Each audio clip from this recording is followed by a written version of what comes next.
is around the corner. Let's go. Talking sports Here we with go. 12 men. What is that, JQ? Montreal Canadiens or the Cincinnati Reds? Cincinnati, baby. Okay, all right. Couldn't see it all the way. Rocking this number 11. I'm rocking this Barry Locker for y'all today. All right. We are I've officially been ready coming for real close to buying a King Griffey Reds jersey. You should go ahead and do it. Oh, yeah. I want one. I got a couple. Let's go. We are officially ready to talk some sports with you guys on this Wednesday, April the 22nd, tonight, the eve, heading into the draft, which is tomorrow, man. We got a lot of things to talk about. We are super, super excited. We got the crew, as you see, we're representing. I'm representing Atlanta. We got some Falcons stuff. We got some football stuff. JQ's repping the Reds. Looks like Gary's repping the Cowboys. And again, we were giving Rob some hard times because he's representing the Mets, who just the New broke Yorkers, the streak. baby. They just broke the streak. I was like 12-game losing streak, but they broke it tonight. So I don't know. We don't know. What about it? Oh my goodness. But we are officially ready to have some fun tonight. Man, you are in for a treat tonight, Richard. What's going on? Good to see you as always. And What's up, Richard? Let's go around the horn, check in with the fellas. JQ, how you feeling this evening, sir? Man, I sat there and laughed at you about not having the first round pick, and now we're in the same boat together here tomorrow. It's hilarious, but I'm not mad at it. We could talk about it as it goes. I know some people in sports media hated it, said they overpaid. Some people said they understood. I get it, but I'm happy about it personally, considering what they were going to do with that foolishness with Peter Woods at chance. So, how much would I have Dexter Lawrence? So.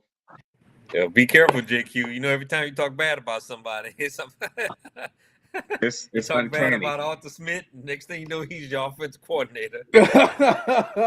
Oh, you talk bad about Clemson defensive lineman. Next thing you know, you got one on the team. There it is. And I talked about that fool Chris Middleton. He won a championship and got that big contract. There you go. Talk about Chet Holmgren. You know what's happening with Chet, man. See, it's just you there's talk about Chet. Yeah. Chet might mess around with another title. Might be the MVP this year. Oh my goodness gracious! Easy. Come on, Rob. I said MVP of the finals, not the season. Oh, okay. Yeah, no, still. Yeah, I don't see that happening either. Hey, and I was gonna say too, JQ, I'm hoping that actually goes into fruition because again, I don't want to see anything when it comes to being like the Knicks. Knicks are talking all this junk, but they didn't won something. Like, man, you can't keep on talking junk. Y'all don't won nothing, man. Y'all haven't won nothing. But I think that series is going 7. And I think the T-Wolves and the Nuggets going 7. I stayed up and watched that game too the other night. That was a heck of a game. And Rudy Gobert, man, he put the clamps on Jokic in the fourth quarter in that game. I hadn't seen somebody shut down Jokic like that down the stretch in a long time. And Rudy Gobert looked like his old defensive player of the year self in that moment. He was guarding him one-on-one too. He was mad about the MVP, that defensive player of the year voting.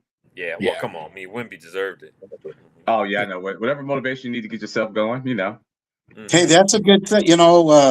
Anger's a good tool in sports. Anger and failure are the two greatest teachers, they always say, too, man. Those two teams hate each other, too, man. Nuggets, and they played against each other 3 or 4 years in the playoffs in a row.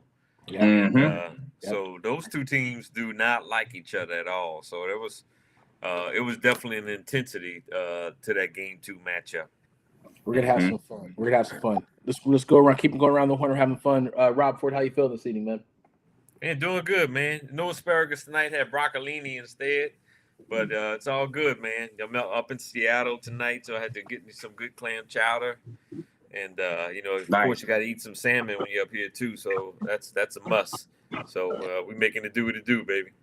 Richard, shout out to Richard. Gary always has to follow asparagus, man. So Gary, it's just kind of par for the course, man. So there you go, man. I just had a sandwich at the hospital. Oh. Had some lettuce on it. I'm good. You ate tomatoes? No, I don't eat tomatoes. It's all good. Hey, well, again, we're gonna have some fun tonight. Again, we are super excited to bring this format to you guys.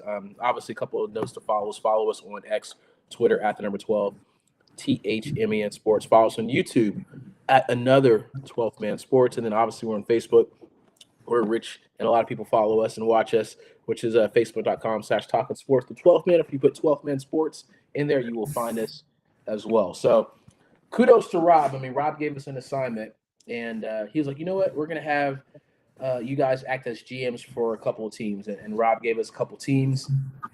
And we are the de facto GMs for a couple of these teams. So we have some teams, and we're going to do our first official mock draft for the 12th Man Sports. And like I said, Gary, before you jumped on, I was trying to figure out a way to like share my screen to do the mock draft simulator, but that's okay. We're going to have some fun with it.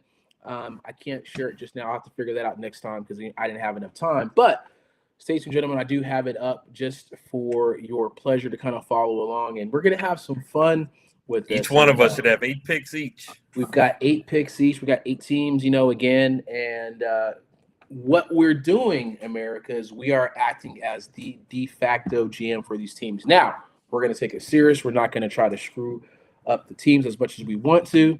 And I appreciate how Rob gave us some division folks and all that fun stuff too. So we're acting like the GM. We're going to actually take this seriously as much as we want to kind of like, screw up a team. Like, Gary's like, I don't know about the Las Vegas Raiders, but we're going to have some fun with it too. So as you know, Gary is picking for the Las Vegas Raiders for the first pick, and we're going to have some fun. So tell us your thoughts, who you're thinking as well. And in this particular, no picking dead guys, absolutely not, Rich.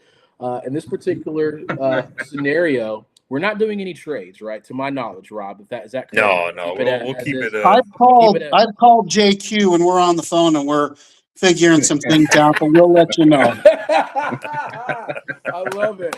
So there's some backwater deals happening apparently initially, but we're gonna have. Y'all got a player to be named later, Trey? Yeah, cash considerations. And JQ was hardcore, man. JQ don't want to spend no money, man. So good luck with that one, Gary. If you can get something out of him, man, you got to earn that with JQ, man. So anyway. Well, the first thing I want to say is, hey, we've got some fans that watch us up in Wisconsin. I found out tonight. Normally they don't watch us live, but they watch us on Facebook the next day. So they are following us. Nice. So I was happy to hear that. Who's got the pressure of the Green Bay Packers pick? If we got people following us in Wisconsin, it's not me. I don't have the Green. I don't have the Green Bay. I think Green Bay belongs. Can you put it in they the don't chat? have a first round pick. Yeah. No, I didn't see Dallas. That's right. What'd you say, JQ? Do what, JQ? Can we is it possible to put the list in the chat just so we can follow along? Not necessarily with the players, but with the. Yeah. I have it. I can call it out if we can't put it in the chat, but I do have it. Yeah, let me see. You want to put it in the private chat, guys, or you want to put it in the public chat? What do you want to do? Either one. Okay. Yeah. I can try to grab that here. So yeah, just starting out, Gary has Vegas, JQ has the Jets. Really, I tried to line it up with where our teams were picking. Yeah. I've got Arizona, I've got Washington, Miami, Tampa Bay. I mean, I've got the list as well. I got the draft order too, but I can, same thing as Rob. We can call it out. Yeah, I've got the Giants at 5, and they're not looking good. They really want a wild. No, they're going to do that. So it's interesting. Now you have the Giants at 5, but then JQ picks for the Giants at 10 since the Bengals traded. Oh my goodness gracious! Yeah. We're gonna have some fun too. So we'll keep it going here. I'm trying to find. That was a couple of situations ago, Rob. So I'm just gonna call it out if that's okay. Because unless you text me, hold on. Let me see something. I'm gonna see if I can. I didn't mean to slow it up. If you just want to call it out, that's fine. No, you're fine. You're fine, Jackie. That's a good point. I was just kind of switching screens and stuff like that to see if we can make it work, man. I think it's really good to kind of see that as well. Rob, if you have it on hand, my guy, if you want to put that in the chat, I can. Let's see. I don't know how real quick. I have it on my phone, so I don't know how. Can you share your screen? Hold on. It's on his phone, so we would have to email it to you. That's fine. You can do that. Want me to email it? Easier. Yeah, that's easy for me. Just take a screenshot and just pick the screenshot and put it in the chat. Yeah, I'm gonna grab it real quick. I put it on. Let me see if I can. Whoever gets this first, because I grabbed it the first time you did it. I think I got it, Rob. Don't worry about it. You got it? Yeah, I can do it. Yeah, just change the original one I sent you had Cincinnati 10. So yeah, you could change that to the Giants. Okay. Or we know who's picking. So yeah. You know, Yeah. I know. We should be good. We should be good. Let me airdrop this bad boy to myself. Okay. Las Vegas pick is in. All right, so we're gonna have some fun, gentlemen.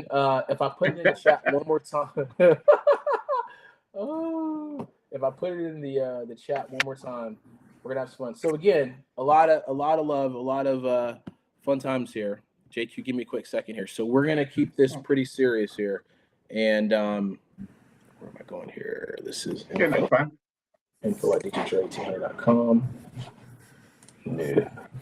I said on Wednesdays, Thursdays I can go a little longer because I've got that time I don't have to get up and sit in traffic.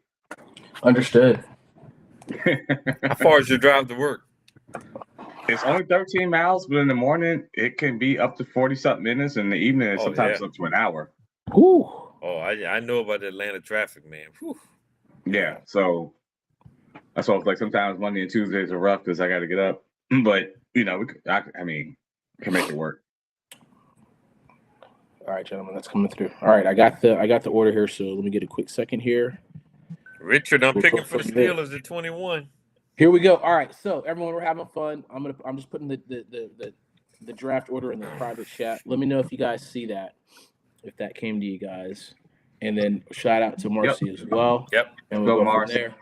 And appreciate you as always. All right, gentlemen, let's have some fun. So, again, kudos to Rob for allowing us to do this because now it kind of made me do some homework. I was excited, like, I got to get serious here. So, you're having everyone pick, and we're acting as a GM for each of the teams here. We're gonna have some fun. So, Gary got the show topics a week early. I didn't have to get a text message today. That was awesome. And you guys can have some fun too. Have some fun. I almost sent you one. I know you did. Oh God, he was like topics. I love it. Topics, Rob. Topics, please. Have some fun. Well, like I said, we're gonna keep this moving here. So, Gary has the first pick as the Las Vegas Raiders, and he is acting as the GM for the Raiders. So, Gary, oh my God, I wonder who the Las Vegas Raiders are going to pick. So you have the first pick, my guy. Again, what say you in this particular pick, my guy? For our first overall pick, the Las Vegas Raiders select quarterback out of Indiana, Fernando Mendoza. Oh wow, we're gonna actually read it all the way out. We appreciate that. We appreciate that. Now, obviously, if you're looking at the grade about Mendoza, obviously he's the favorite after that 2025 season. I saw him win the Heisman, led his team, the Indiana Hoosiers, to the Big Ten title and the national championship. 6'5", 225 pounds. Mendoza has the prototypical frame, quick feet, mobility, and crisp fedora, if you will, too. But, what say you, Rob? Anything else you want to add to that as far as the first pick and everything like that, too? Well, I think the one thing that sticks out, you touched on a lot of his attributes, but I think one of the things that really stick out about him is his leadership, right? And I think that's what's really going to, I think we talked about this on the show a couple of weeks ago. I don't project him to be like a Joe Burrow or Lamar Jackson or Patrick Mahomes, but I expect him to be a quality NFL starter for a long time, maybe 12, 15 years, et cetera. Maybe a Matt Ryan type or somewhere in that range. But, I think he'll be a quality starter. And like I said, most importantly, I think he's going to bring some leadership and some stability to that organization. Gary, as the GM of the Raiders, is there a reason why you wanted to go this direction? Obviously, I know you had an interesting offseason picking up the late, great Kirk Cousins to kind of manage the room. Obviously, you guys have a couple of needs, as far as guard, tackle, wide receiver, and defensive tackle as well. So tell us more about your reasoning behind the pick. Well, this is a no-brainer pick for us, needing a quarterback. And with a guy like Cousins in there to mentor him, I think he's going to be, just like Rob said, solid quarterback for a long time. And we're lucky to have him in Las Vegas. Viva Las Vegas, baby. Appreciate that. Anything you want to add to that, JQ, my guy, or no? Nah, that was slammed up right there. We love it. Now, this is an interesting situation. JQ is picking for the New York Jets. So hopefully he spells the Jets correctly. But JQ, as the GM of the New York Jets, they say that the draft is basically going to turn based upon who the Jets pick. And my Cardinals next, whoever you pick, is going to figure out who I'm going to pick. So if you're going one direction, I'm going another direction. But I'm like, who's JQ picking? Who is JQ picking for the Jets? So you are the GM, my guy. Apparently, they have a couple of needs besides everything: wide receiver, edge, quarterback, linebacker, guard. Low priority as far as tackle and center, running back, and tight end. But you're on the clock, JQ. Listen, I'm picking for the Jets. At number 2, I've got the Jets taking David Bailey, edge, Texas Tech. I wrestled back and forth with him and Arvell Reese. The reason why I took Bailey is that he's a known quantity in terms of his production. If you're Aaron Glenn, you saw the Jets owner, Woody Johnson, come out and say, hey, I need you to call the plays on defense. We don't need no defensive coordinator. So he's being really impatient with his, now second-year head coach. I don't think Aaron Glenn and them have the opportunity to gamble in terms of, hey, I can use Arvell Reese around, moving like a Swiss Army knife on defense, where he's a, master of a lot, but, jack of trades, but a master of none kind of a statement there. So I went back and forth with that one. But I think if you're the Jets and you're under that kind of pressure from your owner, it's hard to go wrong with somebody that's a known quantity. He's got to hold up a little bit better against the run on the edge, but he just gets after the quarterback. And I believe they were bottom 5 in sacks last year. You traded away a couple of your good defensive linemen. You traded away your cornerback. A good way to help that secondary is to get pressure on the quarterback. So I'm going with David Bailey, edge, Texas Tech for the Jets. 6'3", 250 pounds. They compare him, Rob, to a Brian Arapaho from Washington back in the day in the Titans. But what are your thoughts on this pick, if you can say, Rob, as far as what you think about the Jets and getting David Bailey from Texas? Hey, if I was making that pick for the Jets, I would take the same player in my latest mock draft. That's who I have, the Jets taking at number 2. And, JQ covered a lot of his great attributes already. The one other thing that I would add is, he's a very cerebral guy, too, very smart guy. He graduated from Stanford in 3 years. That's not easy to do. Stanford is almost an Ivy League school here in this country, right? So he's a very smart guy, does a phenomenal job understanding what's expected of him on the defensive side of the football, diagnosing offensive plays. So he's a cerebral guy, had a big year for Texas Tech, elevated that program on last year, helping them to win the Big 12 and going over to the college football playoff. And he played well in the college football playoff game against Oregon. Texas Tech just couldn't score on offense, right? I was going to say the offense just sucked. Yeah. Defensively, they were top notch. He was top notch. They just couldn't get any points on the board in that playoff game. So no, I like the pick and I like the player, and I agree with JQ. He's the guy who's probably going to have an immediate impact. Richard has the Jets taking Cardell Tate at number 2 from Ohio State. What do you think about that, guys? Is that like a super too high? Yeah. Gary? I think that's too high. I think if he'd have ran a higher 40 time at the combine, maybe. But they have so many needs that the defense. They just got look at that. When you got to get rid of Josh Allen, now you got to get pressure on Drake May too. They just went to the Super Bowl. And as much as we hate the Patriots, now you got 2 teams in that division making noise and making deep runs into the playoffs. You got to address that defense to be able to get off the field on 3rd and 4. Yeah. And look, Cardell Tate, I still think he's the best receiver in the draft, but there are a lot of experts out there that feel like Jordan Tyson might be the number 1 receiver. That a lot of teams are really impressed with him. Iowa State. It's just going to be a matter of his medicals, right? Titans is an elite athlete, right? Can jump out of the production, gym. But the injuries concerns is a huge thing. For my take, I think Tate is the safer pick as the number 1 receiver. Yep. But there are a lot of teams that I think have moved Tyson ahead of Tate. So it's going to be that's going to be interesting to see what happens tomorrow night. Good stuff. Appreciate the thing. All right, so I'm super excited as I'm picking for the Arizona Cardinals. Obviously, they hired Mike LaFleur as a new head coach. NFC West here.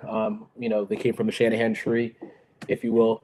There's been some scuttlebutt about supposedly Jeremiah Love. I don't think that's the case. They signed Tyler Azure as from the Falcons. We signed Isaac Sawalia, Kendrick Bourne. So we're kind of working the roster. We lost Kyler Murray. We can talk about it later. We're still going to use Jacoby Brissett. We still got Gardner Minshew, if you will.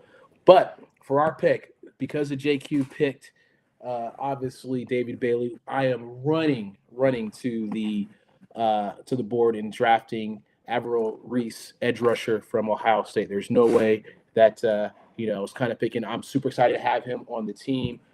You talk about just the instant impact on defense. 6'4", 243, man, explosive athleticism, length, forklifting strength. This dude is going to be our guy. I'm super excited. He's the for real deal. Yeah, I think he is. And the only reason why I didn't take him at 2 with the Jets is that I feel like Arizona's ownership is going to give them another year to try to get it right. They knew they had, lost Kyler Murray, and then that piece of it. I think they can. I think they want to trade down, though, from everything that I've been reading. That Arizona wants to trade down from that spot. They don't have anybody that really wants to move up there to them. Alvaro Reese is a dog now. Like, I didn't pass on him at 2 for that. I only passed on him at 2 because I don't think that the Jets have the opportunity with the way Woody Johnson has talked in this offseason to take any gambles. And he's a little bit of a gamble because you got to try to figure out how you're going to use him on the defense. I think Arizona might have a little bit more, more runway to try to figure that out. Right? I just didn't think Aaron Glenn did in New York. Aaron Glenn's trying to save his job. Yeah, it's pretty tough. I mean, obviously, there's a couple of, how do you weigh, there's some great, players from Sonny Styles to like Ruben Bain Jr. I mean, obviously, we'll see how he drops, what happened with him as well. But this is kind of like you said, Rob. I think this is probably a safe pick, if you will. And again, just the talent is just tantalizing if we stay in that position. Just to kind of put a bow on my pick, if you're from kind of that Shanahan tree, we don't draft running backs before the 3rd round. If you're looking at the history behind that too. So I'm kind of curious if the Jeremiah Love stuff is just like smoke, if you will. But that's my take as that, if you will. Yeah, I agree with Arvell Reese pick. I mean, my latest mock, the top 3 is in exactly where I have them too, right? And you can make a case that Arvell Reese is the best athlete in this draft, regardless of any position too, right? Over Styles too? Okay. Yeah. You can, okay, good stuff. Both of them probably the 2 best athletes in the draft, regardless of any position, right? Good stuff. And especially in today's NFL with the mobile quarterback too, both of these guys have that kind of athleticism to get after the quarterback, whether they're in a stand-up linebacker position or whether they're rushing the passer. They have that kind of elite athleticism. So they're definitely going to be 2 guys that's going to be in the top 10 of this draft for sure. I'm going to try to get a sound effect going too. So, Rob, you are the GM. You are on the clock for the Tennessee Titans. Ooh, what say this you? Is where it gets interesting. This is where it's going to get interesting. You have the floor, my guy. You're the GM. What say you for your pick? Well, I think, as the GM of the Tennessee Titans, Robert Sala's a new head coach, obviously a defensive guy. They've made some really nice acquisitions. Getting Alontae Taylor from the Saints, I think is going to be a good acquisition to their secondary. But I want to help my young quarterback, right? When you look at, obviously Cam Ward was number 1 pick in the draft last year. But if I'm being honest, he probably was the 3rd best rookie QB in the league last year, right? So I got to do something to help him. And the quarterback's best friend is a running game and a good defense, right? So I'm going to go Jeremiah Love, running back, Notre Dame. Let's go. I know they got Tony Pollard, but Jeremiah Love, one thing I like about him, you can line him up at the wide receiver position. He can take it 90 yards to the house from the 10-yard line. Yep. He's got that kind of breakaway ability, and I think he's going to be a game changer. You can have creative formations where you can have him and Tony Pollard in a game at the same time. I think that's going to help elevate Cam Ward's game and elevate that Tennessee Titans offense. I'm going Jeremiah Love, running back, Notre Dame at 4. You so wild. I can't believe you said that. I don't care if Tony Pollard is not going to stop you from drafting Jeremiah Love. Well, Tony Pollard did have over 1,000 yards last year, but Yeah, I they guess play that's not 17 hard when games, you play Rob. 17 games. Right. What's that? 60 yards a game? Like that don't mean the same anymore. So yeah, Mhm. you got Really draft doesn't. that point. And Tennessee has addressed that. Not to necessarily be funny, but Tennessee, if you watch their free agency, they addressed a lot of those defensive side of the ball for solid. Yep. So they don't necessarily have to have that pressing need to go offense. I mean, to go defense there. You get Jeremiah Love. A lot of people think outside of the Ohio State, those linebackers, that Jeremiah Love is the best prospect in this draft. Mhm. So to get him at 4 is still a pretty good value for Tennessee for somebody that's considered to be the best prospect in the draft. Mhm. I got scared, Rob. Thought you were gonna make a trade down to like trade all your picks and go a different direction. But good job. No trades. I'm giving you a call. Oh, that's a good pick. That's a good pick. We love Yeah, it. let's a little high at 4, Richard. Yeah. Who's got it Makai for? Lemon. Yeah, Makai Lemon. He can't had see. Makai Lemon at Lemon. USC. Kyle Leonard. Yeah. If you look at the draft board, Richard, he's kind of the 12th best player on the board. So yeah, unless you're thinking about trading down, and again, unless you're just you want to be that GM, I'm curious as far as your thoughts. But again, that kind of makes sense as far as the running game and what's going to happen with that too. Gary. Gary gets picked for his arch rival, the Giants. He is going for the Giants, and this is interesting, Gary, because you guys just got John Harbaugh. Obviously Jackson Dart, is he the truth? What's happening again with Cam Scatterboo? What's going on? And hell, man, apparently you're trying to bring OBJ back into the building. I don't know what the hell's happening with that. You traded. No, OBJ is trying to bring himself back into the building. OBJ needs to retire. Hang it up. What Herm Edwards says, retire, get out.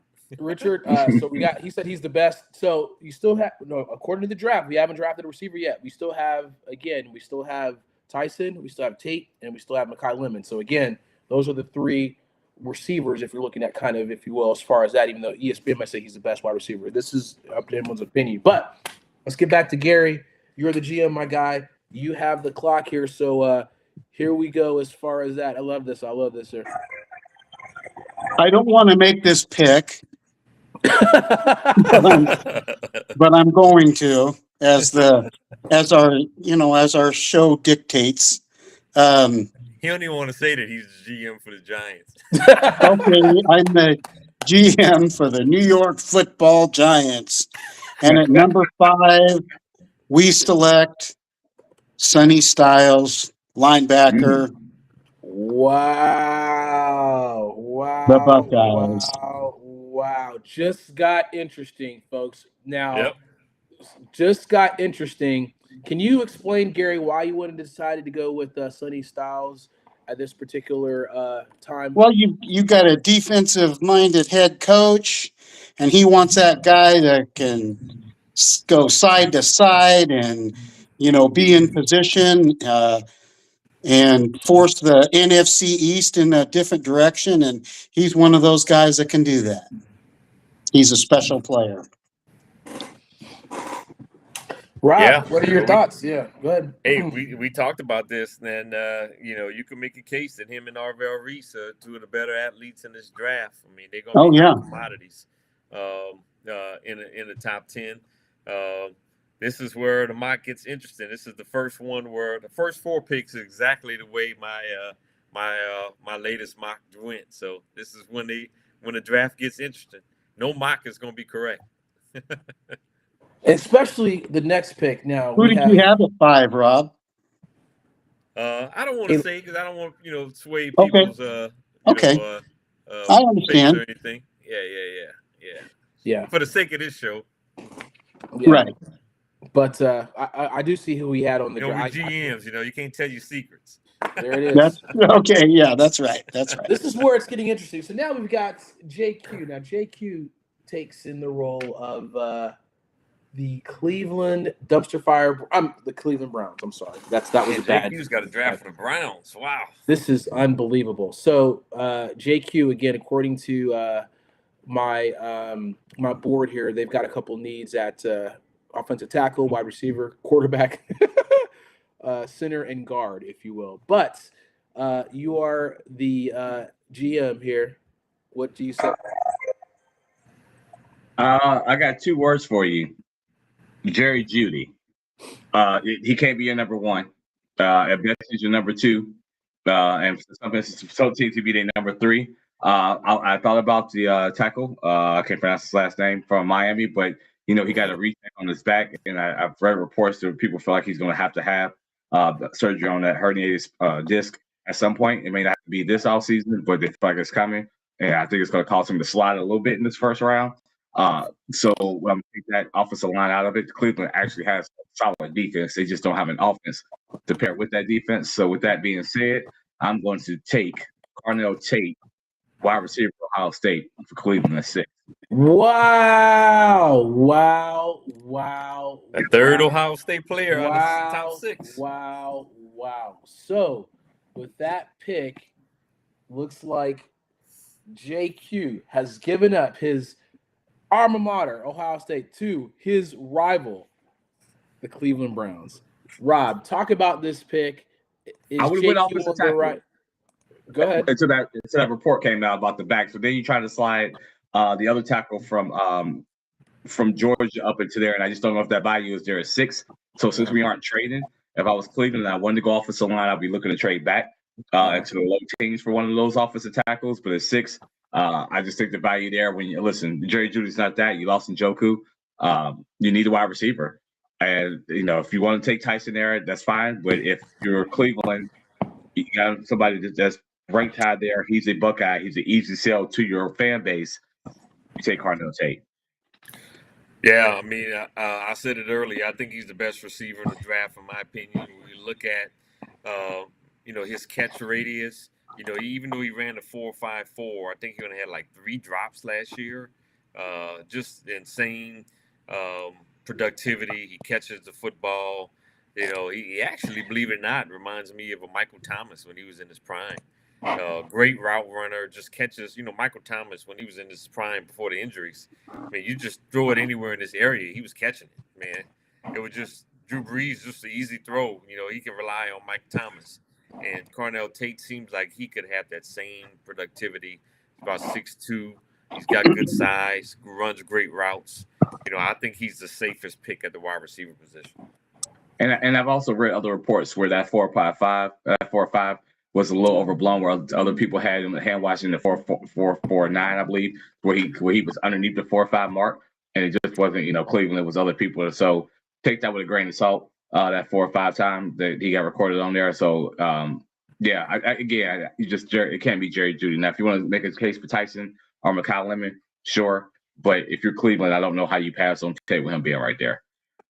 Yep. Appreciate you a lot. So now we come back around to my pick, the Washington Commanders. Shout out to my guy Xander. Appreciate you. And this is interesting. Dan Quinn, I like how you did that, Rob. You kind of made me go back to pick for Dan Quinn again. I saw what you did there, man. Keeping it back. I was trying to line up our picks with our teams. And my bro, we probably started with our teams and worked backwards. My bro is in effect. This is super interesting because right now, Jaden Daniels is my dude, man. Right now he's been hurt. We re-signed Marcus Mariota. And right now, kind of similar to what you said, JQ, Terry McLaurin can't be my number one. We need a legitimate opposite. We need a number 2 receiver outside of Scary Terry. We did a lot of free agent shopping on defense. Receiver and edge make a lot of sense at this juncture. And I think I'm going to go outside of the norm, Rob. Uh-oh. And I'm going to go since Gary took my linebacker, I'm going to do something that's a little different. I'm going to draft Jordan Tyson from Arizona State and add a weapon for Jaden Daniels, if you will. That's where I'm going. Yeah. Hey, man, if he's healthy, he's a athletic freak. Got great speed, explosive. He can go up and attack the football. I mean, from an athletic standpoint, I think he's ahead of Tate. I just think Tate has all of the attributes. He's been healthy, availability. is also extremely important, and that's the thing we got to worry about with Jordan Tyson is, from a health standpoint. But man, if he's healthy, he is an athletic freak for He's sure. going to be one of those guys that's going to be able to go up when you're down on the goal line and you need that guy to get up and get that ball. He's going to be one of those guys. Yeah, He but also did that just to mess with you in New Orleans at 8. So what? Dre did that just to mess with you at 8, so you wouldn't take him. JQ. I hear the Saints are high on him too. Stop it, JQ. I know. JQ. I hear I the was Saints trying are to very find high the on best. Tyson too. Yeah, but Now, we don't know. Now, granted, But he's also a guy that can take a quick slant and take it to the house. He's just got that kind of athletic ability, man. He will be an explosive player if he's healthy for sure. I'm torn because there's a couple different needs that you have, and you know where I'm going. There's a particular safety that we liked as well, but and again, and bro man may go defense because that's kind of how he's built, So again, it's maybe like a coin flip as far as what direction you go. Do you go with the defensive side, or do you kind of go and help your young quarterback? I just obviously I think it's a deep draft for wide receiver too. So maybe you could eventually take that situation and get a defensive player, but that's the direction I decided to go as the GM. So yeah. All right. The next pick, you've got Rob, your New Orleans Saints. I don't know how that literally played out, but you are picking for your Saints coming up here with the number 8 pick. So,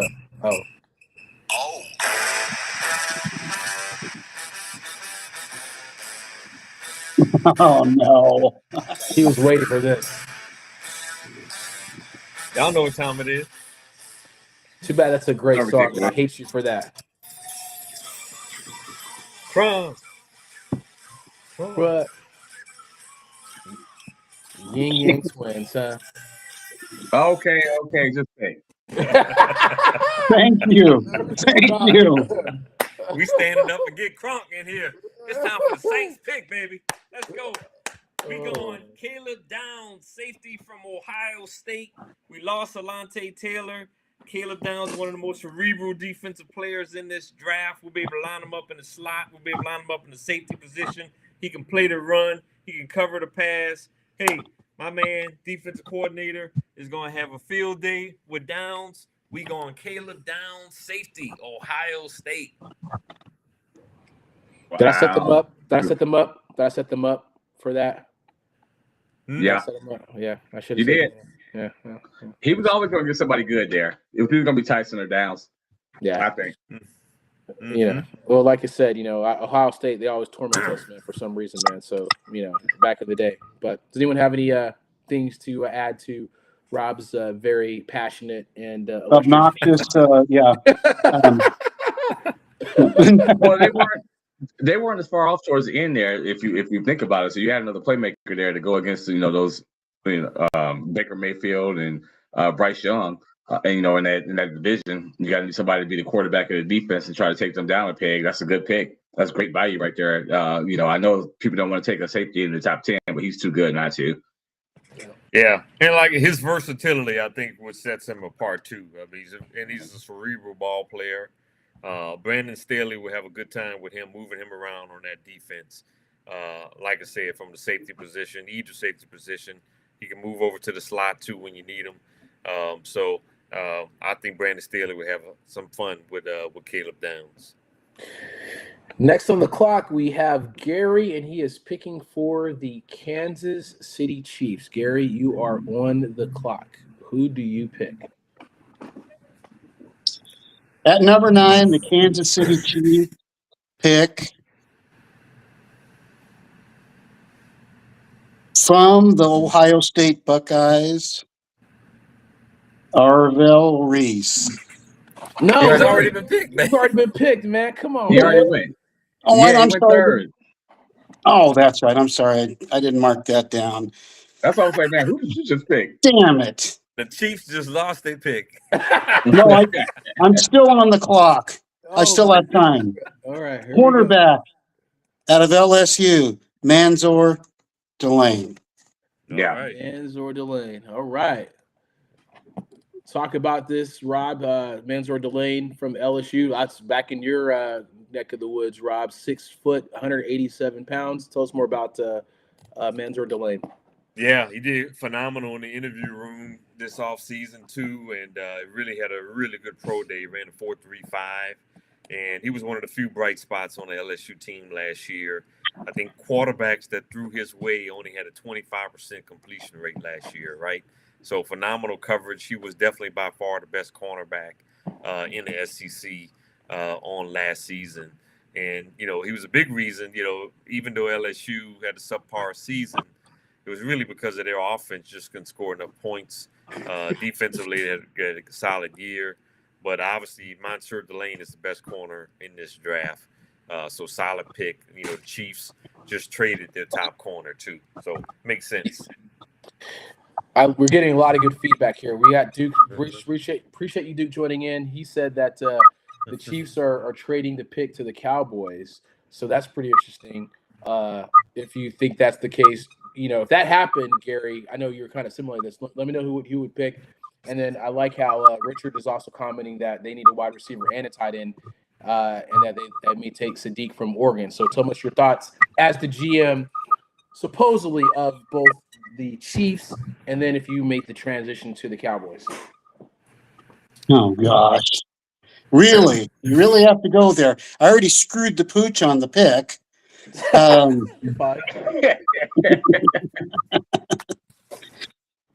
If we traded, you know what? And we had the 9th pick, I would pick the same pick. Okay. I like the kid. Okay. I like the kid, and I think that's our first need is at cornerback. Even though we need edge help desperately, I think cornerback and a cornerback. Got Rashawn Gary from the Packers, so he's gonna help a little. Yeah. JQ, do you think more than a little? Do you think that Richard's correct as far as them needing a wide receiver for the Chiefs? Is that kind of high? I mean, your third guy is probably the guy from USC, but what are your thoughts on that? Yeah, I mean, and also he's not wrong. I know a lot of mocks, not here recently, has to beat going to Kansas City because you got to find your replacement over in the middle at some point for Travis Kelce. And how much that Patrick likes to throw to the tight end, give him the type of. But I feel like is that.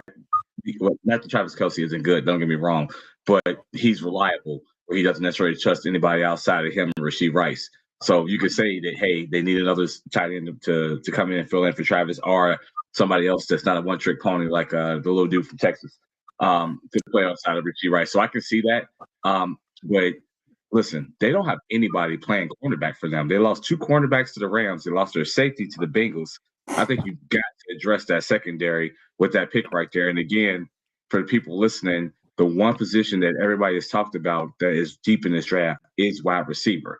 So if you're not going to get one of those top 2 or 3 and you have a need and the need meets the value at that point, I think that's a good pick right there for Kansas City. Yeah, and then you got to keep in mind, too, Kansas City's got another pick in the first round, too. So they got 2 picks. They come back around at 29 with a second first-round pick as well. So, definitely a solid pick, and it's a need position at that. I'm a big believer when you're drafting this high in the draft, you don't want to stretch for need. But in this sense, it's a really good pick, and it's a need. Gotcha. Good stuff. JQ, this is pretty.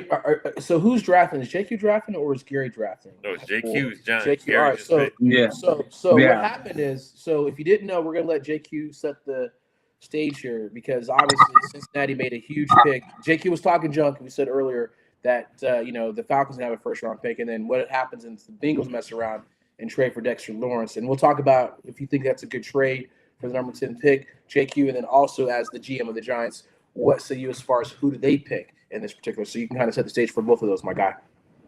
Well, yeah. So if people haven't listened, the Bengals traded the number overall 10 pick in the draft to the Giants for Dexter Lawrence, and they extended his deal by giving him a 1-year, $28 million extension. So they have him locked up for 3 years. In all of the reports that I've read, the Bengals have been looking for a defensive tackle in this draft. There was nobody there really that would have been worth the 10th pick. And as this draft has fallen, it then becomes would they have taken Reuben Bain? And I don't know if they would have doubled down after taking wrong or right, Shamar Stewart last year, which I disagree with. I would think they should take. Would have taken Ruben Bay here, but I can't say that would have been the case. So them moving out, they got, I think when he's going to get to that line with Jonathan Allen and Ford that they got from the Seahawks, that defensive line they've revamped. So I'm not necessarily mad at it. I know people are killing them for it, but the way this draft has fallen right now, given the concerns we talked about with the tackle from Miami, I'm not sure they would have been in love with anybody right here at 10. If I'm the Giants, I would feel the same way about trading out at this point because now you are reaching or pulling Sadiq in or Mikhail Lemon to say, hey, I want one pick on defense, one pick on offense, but just for the value. And me and Rob have talked about it ad nauseum. I don't care how short this dude's arms is. He's going to come out there and play and give you 110% on every down that he's out there. He's going to probably want to love to be a New York Giant, and you're going to pair him with Sonny Styles. And you could say, okay, later in the draft, we're going to dress somebody, give Jackson Dart another weapon. People forget the neighbors are still there. And so is Scalaboo, and they'll probably both be back for that offense. So at 10, I'm going to take Ruben Bain, edge rusher from Miami for the Giants. Interesting. Rob, what's your quick analysis of Ruben Bain? I know we've had some challenges. We heard about some problems that he had, but again, we talk about just JQ said it as a GM, just a plus artificial game wrecker is what he can be in the NFL. What say you about this? Hey, I love the player, man. And when you turn on the film, he's a football player, man. He had 80 pressures, and you hear that number and you think, man, that's got to be an exaggeration. The guy had 80 pressures last year, but he had 80 pressures, 12 sacks, and when the lights shine bright, he delivered, right? And in the college football playoffs, he was a terror on last year, right? Yeah. He totally shut down Reed from Texas A&M in that game. It held Texas A&M 3 points in that college football playoffs, but he was just dominant the entire playoff. I know there's some talk about his 32-inch wingspan, but hey, if you're the Giants, man, in this draft so far, Gary was the GM on the first pick and took Sonny Styles, and JQ comes around and get Ruben Bain, and you solidifying that front seven of the defense. In a division where you've got a team that's gone to the Super Bowl 2 out of the past 3 or 4 years in the Eagles, so you got to find a way to stop that offense too. I know they're having their issues with the personnel with A.J. Brown, but they're still the gold standard in that division. And then you also look at that Dallas team with, you don't know what's going to happen with Pickens and Lamb, but they also have an explosive offense. So if you're the Giants, the best way to help that offense is to have a good defense to give them more opportunities to get on the field. I hate to agree with all that, but I do. Nice. I mean, I don't agree. I hate to agree with it. We know. I love it. But it's true. So this is I'm on the board here. I got Miami the Dolphins here as the next pick. We hired Jeff Hafley from as the new head coach here, and Mike McDaniel is gone, and that speed spread world is kind of gone. We signed Malik Willis at QB for that 3-year deal. Obviously, we released Tyreek. Released Bradley Chubb, traded for Minka Fitzgerald. Dealt Jaden Waddell, more draft capital, if you will. So we're sitting pretty right now. This is where I felt like under Mike McDaniel as the GM of the Dolphins, we were too finesse, if you will. And we need to have this hit him in the mouth type of mentality.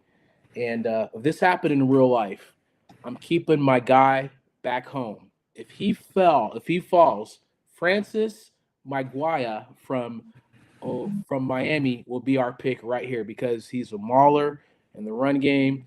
6'6". What is he? 300 something pounds. I think he's 330 something crazy like that. 330. I mean, that dude is just all first American AC consent. Mass, power, nimble, explosive. I mean, we're not.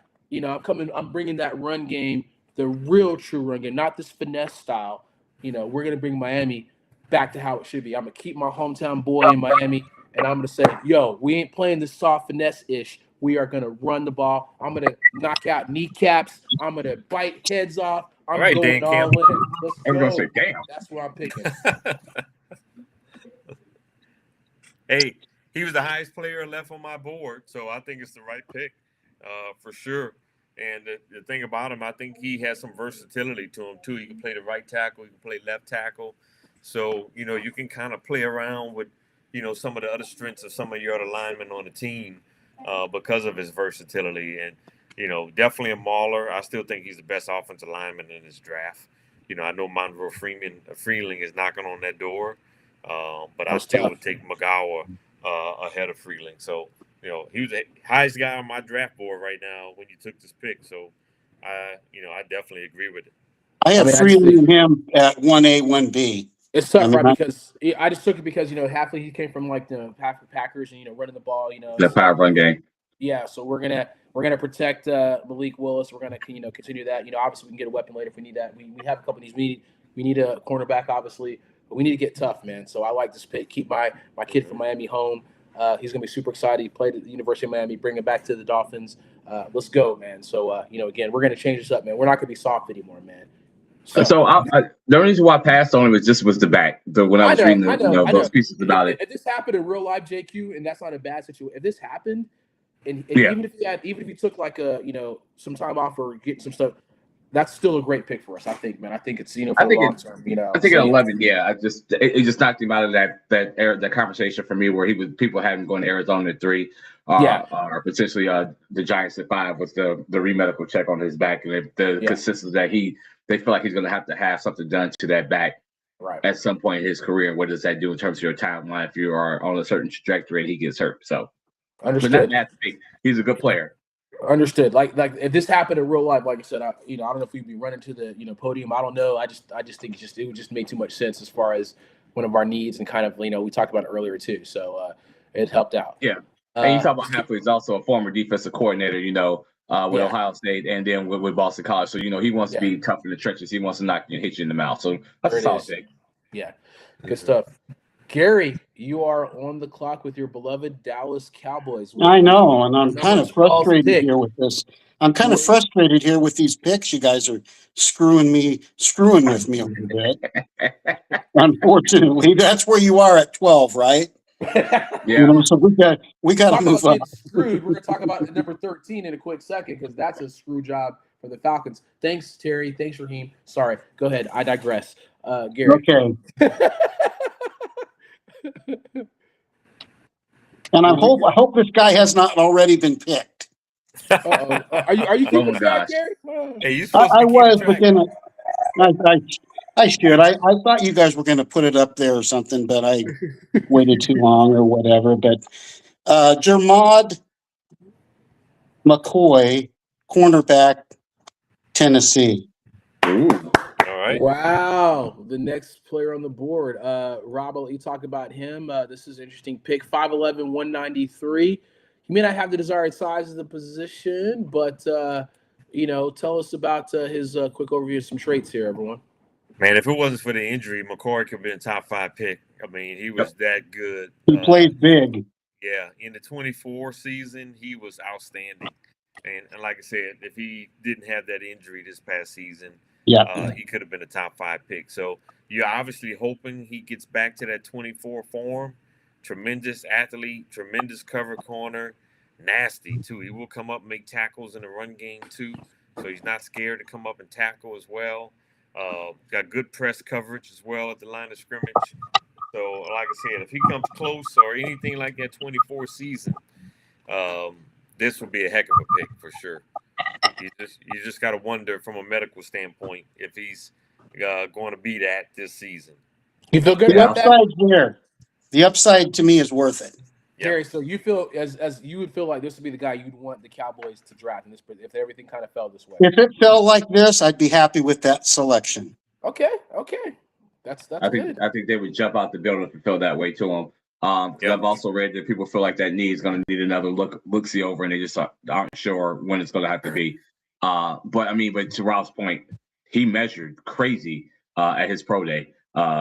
Just looked like a freakish athlete. So yeah, the upside is there. I'm just dinging people at this point on medicals in terms of whether or not they should be in the first round. Because I think he's still going to go first round, but just to position in the first round.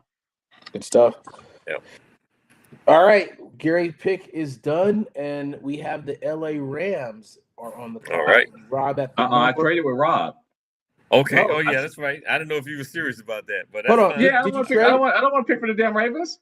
Oh, All right. I apologize. JQ has the Please forgive Rams. me. I'm going to Please take the forgive Ravens. me. Please forgive me. Yeah. I'm JQ. I did Well- mention that earlier. Well, we can talk about it because I don't know if you were talking about taking Mekhi Lemon for the Ravens.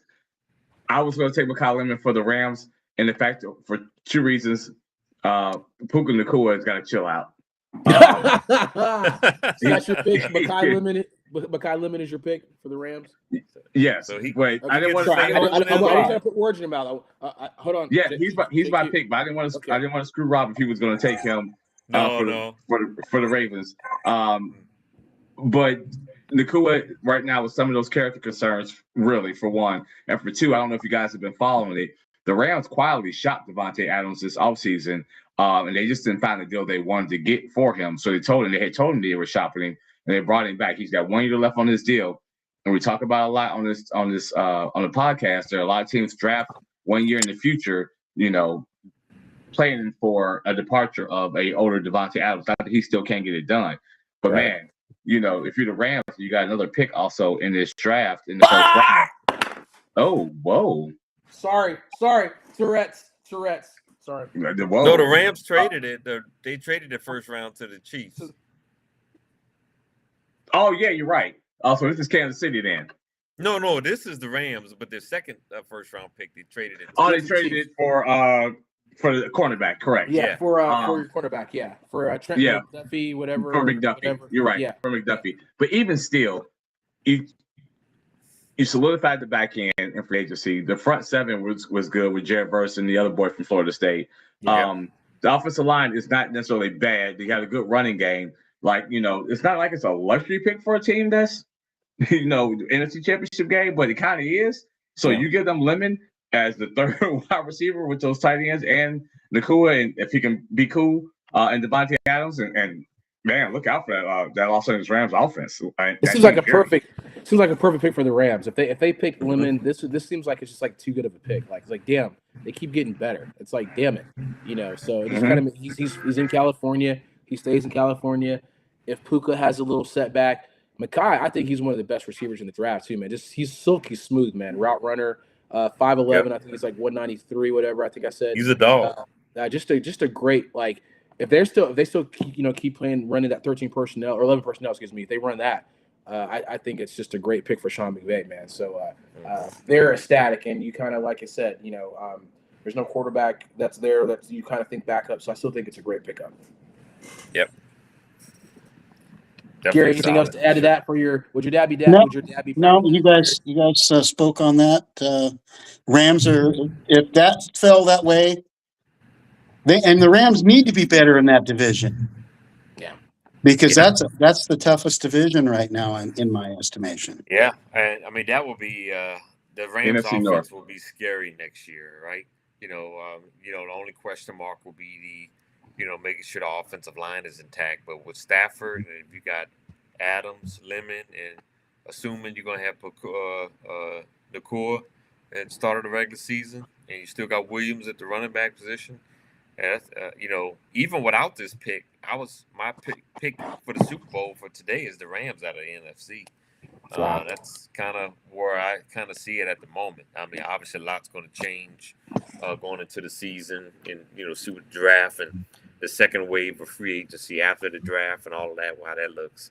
But I mean, if I had to make a Super Bowl prediction today, it would be the Rams out of the NFC for me.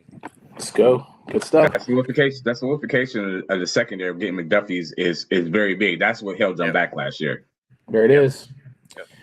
Well, thank you for correcting me, guys, because there's no way in hell that JQ would have picked for the Ravens. So they had a little pick swap for GMs, and JQ was standing his ground, and now that pick goes to Rob Ford. Rob Ford will be picking for the Baltimore Ravens. So Rob Ford, you are on the clock with the 14th pick of the NFL draft. What say you, Rob Ford, for this pick?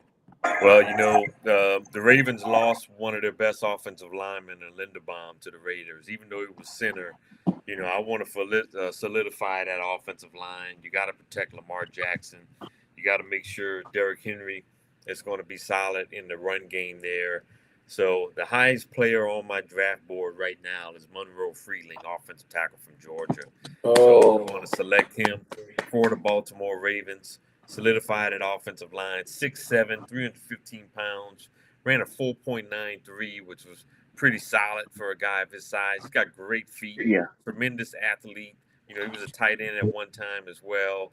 So he's got good size. I think he can come in and be a starter day one for that Baltimore Ravens offensive line. So I'm going to go Monroe Freeling from Georgia. Solid pick. What's the gentlemen? What you want to comment on that pick? I hate it. I mean, it's a great pick, but I hate it. Yeah, It is a very good pick. And if you take it further outside of that, you got to worry about T.J. Watt. You got to worry about Myles Garrett. So you want to keep Lamar Jackson upright in the pocket. You give him some protection at that tackle position for sure. So yeah, it's a good pick for the Ravens. You talk about teams and situations you hate. I am in that situation right now at number 15 with the Tampa Bay. Should have traded with Gary. Gary, you want to do a quick trade with me, Gary? You want to? You can't do it right now. Yes, I can. Yes, I can. Gary, you want to pick for Tampa Bay for me? Do you want to pick for? I'm sorry, I'm not taking any phone calls. You know what, Gary? Hey, Damn. I'll send a special package your way. Whoa. Receipt is coming your way. How about that? Hey, Misery loves company. You think I really wanted to pick 5 for the Giants? You want me to take the Tampa pick and you take the Jets, Dre? I'll do it. I don't care. I'm messing with you, Rob. I'm going to play along. I'll play along. I appreciate it. I'm just being. We'll talk about that for the Patriots for sure. Seriously. Ugh, that's disgusting.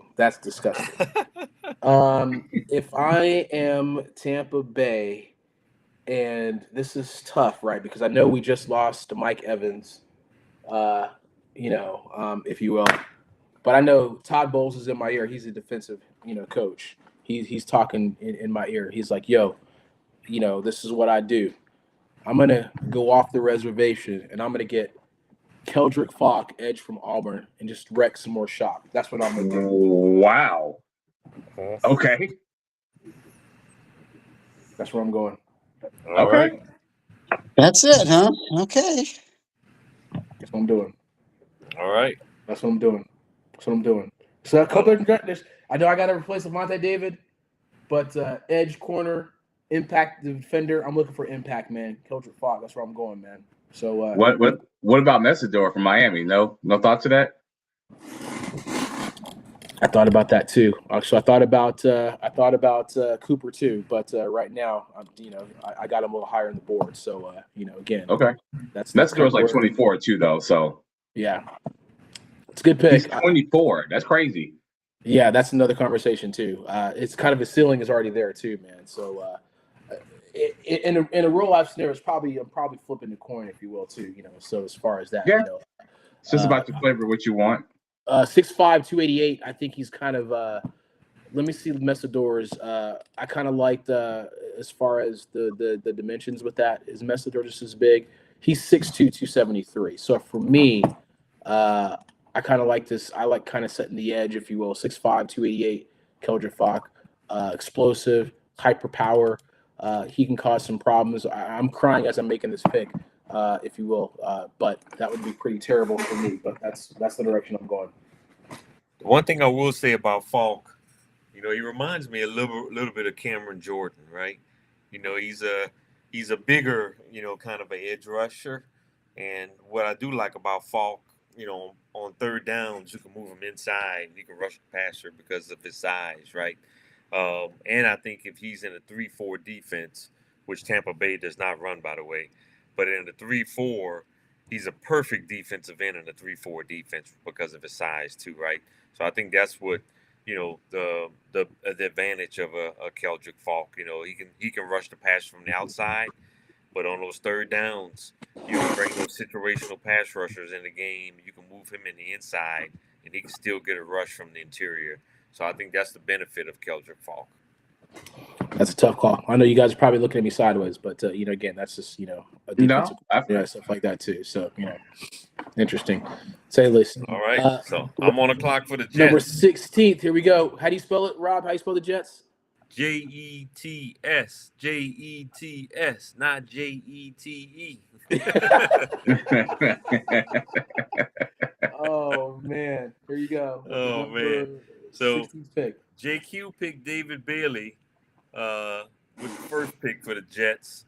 Hey, and you guys are leaving all the offensive linemen for me, man. I'm gonna go with Caden Proctor, offensive tackle from Alabama. So they address the defensive line. I think Aaron Glenn stays in the trenches and solidifies that offensive line here and goes with Caden Proctor. Caden Proctor is a heck of an athlete. Yeah. Believe it or not, Caden DeBauer lined him out by running back and wide receiver on some trick plays last season, right? He did. He's got that kind of athletic ability.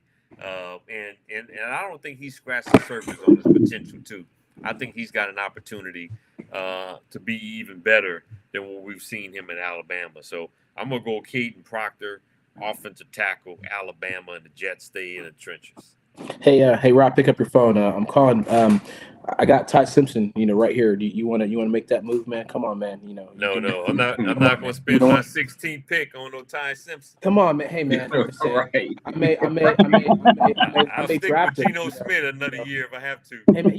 Geno's not the answer, man. Come on, man. We all know that Geno's not the answer, man. You want this pick, man. Come on, man. Ty Simpson at the top of the second. You're not a Super Bowl contender right now. You got to stay the course, build your roster, and figure out, if Ty Simpson is there at the top of the second round.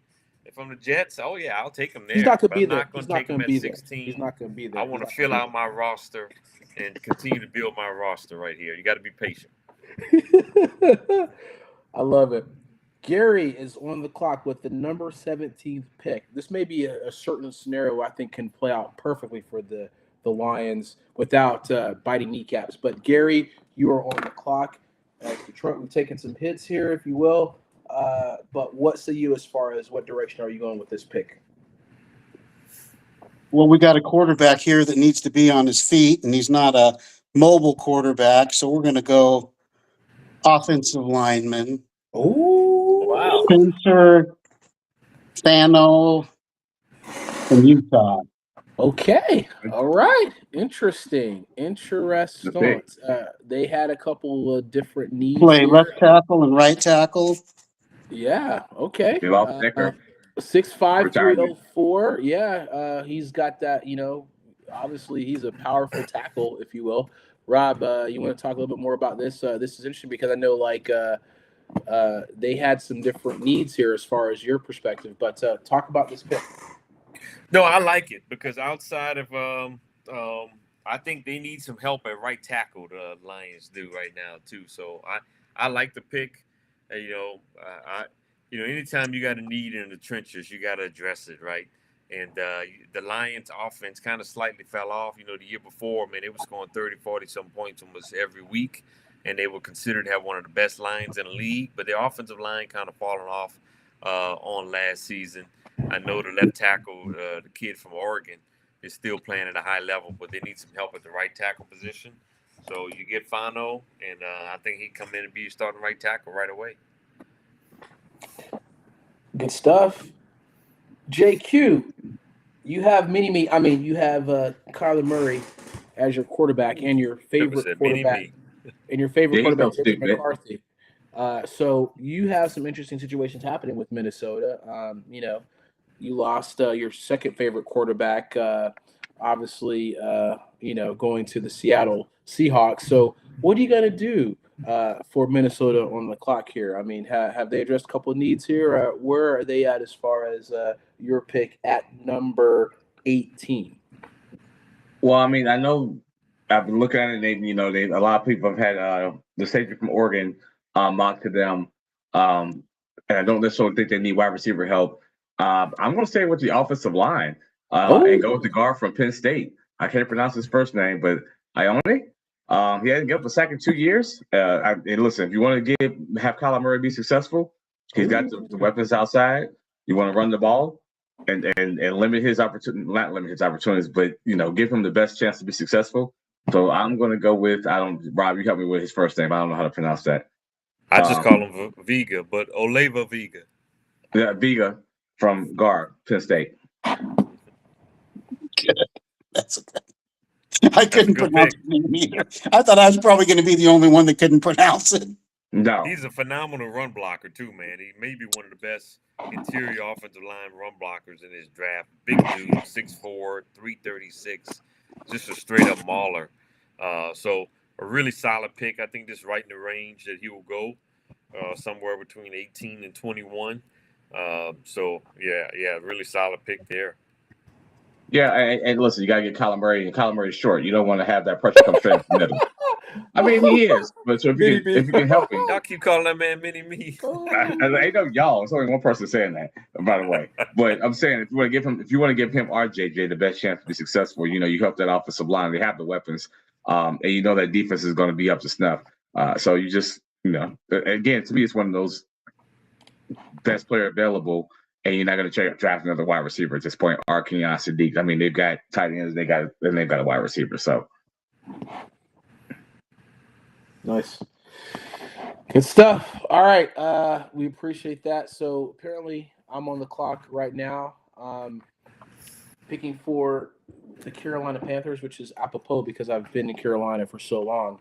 Another rival. You got Tampa, now you got Carolina. Huh? that's And I crazy. love the fact that JQ is again talking about midget quarterbacks. But hey, this is what we're here. Man, why do you keep saying that? I didn't say anything like that. You said that. Oh, I'm just messing with you. Back-to-back teams with the midget quarterbacks, huh? This is hilarious. Now, there's a couple different ways that I can go because there's something staring at me in the face. There's a need, but I'm talking to Dave Canales. He's in my ear, and I don't know if you guys know who the tight end for the Carolina Panthers is. No one knows who the tight end for the Carolina Panthers is. So, Nope. If Sadiq is there from Oregon, Mm-hmm. I am running to the podium, and I'm going to terrorize you guys, and I'm going to give Bryce Young another weapon to throw to. To pair up with my twin towers with Tatamekia, whatever. So I've got Sadiq to come in as a tight end from Oregon to be there. I probably butchered his name. Say his name again. Say his name again. No, I'm not going to do Andre? it. No, I'm not going to do it. I'm not going to do it. Takameki, yeah. I said, TJ, who's your mama? Back in the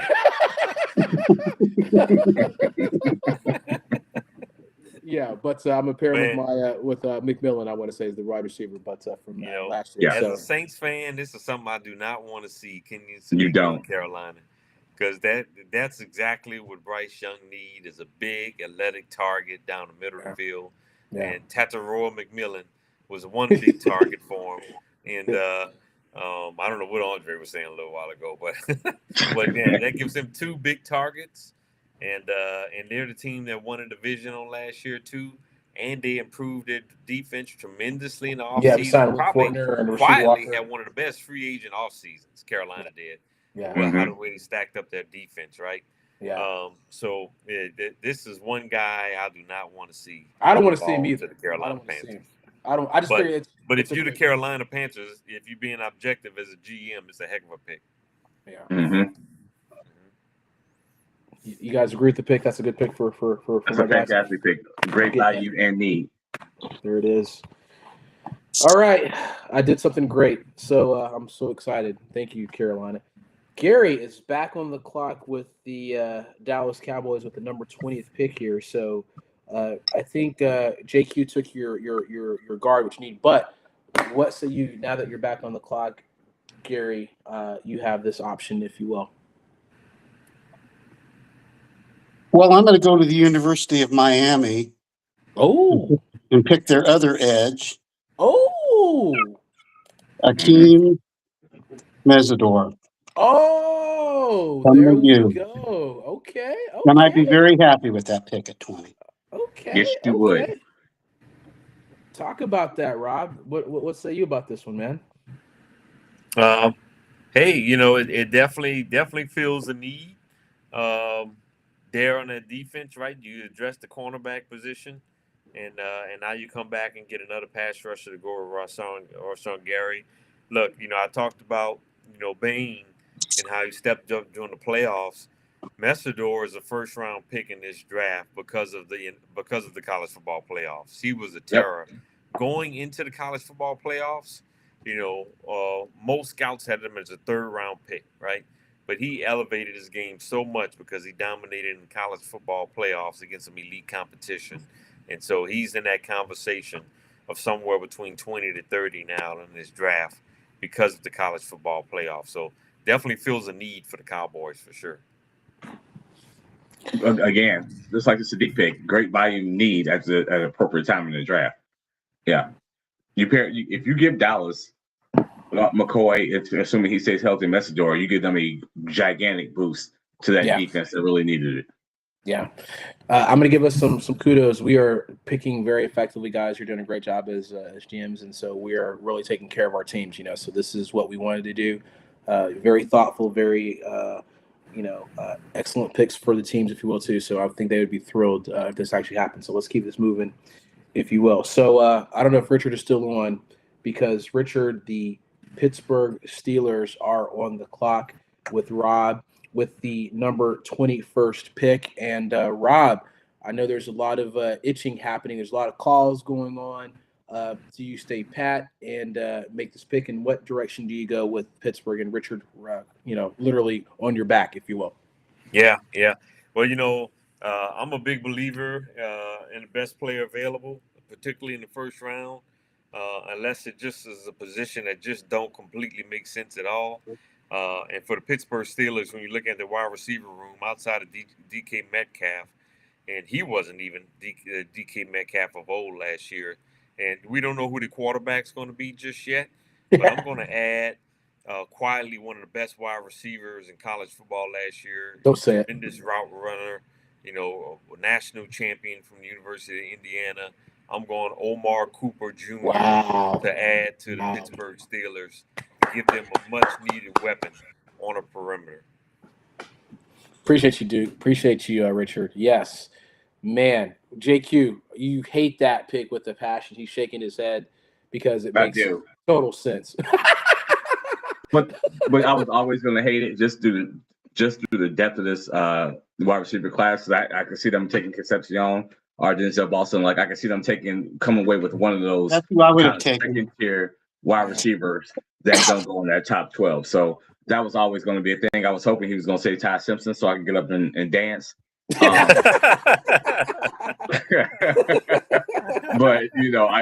I totally get it though. So yeah, that's a good pick. That's a very, very, very solid pick. So I can't say a whole lot about it. Wait a minute, it's been a trade. It's been a trade. Pittsburgh is trading all their picks for Ty Simpson. Just happening right now. Oh my goodness! You mean tell me they're not trying to trade Aaron Rodgers? Gary, what are your thoughts on that pick? Well, how old is he going to be? 30-year-old rookie? I mean, everybody on that Indiana team was 29. So he's got to be 30. So what? Doesn't matter. We won. Okay. 22 to be exact, Gary. Okay, no, I got nothing to say. I think it's a good pick. 22 to be exact. But Gary brings up an interesting point. There's a lot of debates now from the NFL standpoint. A lot of NFL scouts thinking a lot of college players are staying the full 5 years because of Neil now, and they feel like a lot of players are coming in banged up and almost damaged goods now, right? So the scouts are saying that, hey, that's something that they're really paying attention to. Because guys are like, hey, we can get paid by staying in college another year. And a lot of scouts are thinking some of these guys are banged up by the time they come into the league.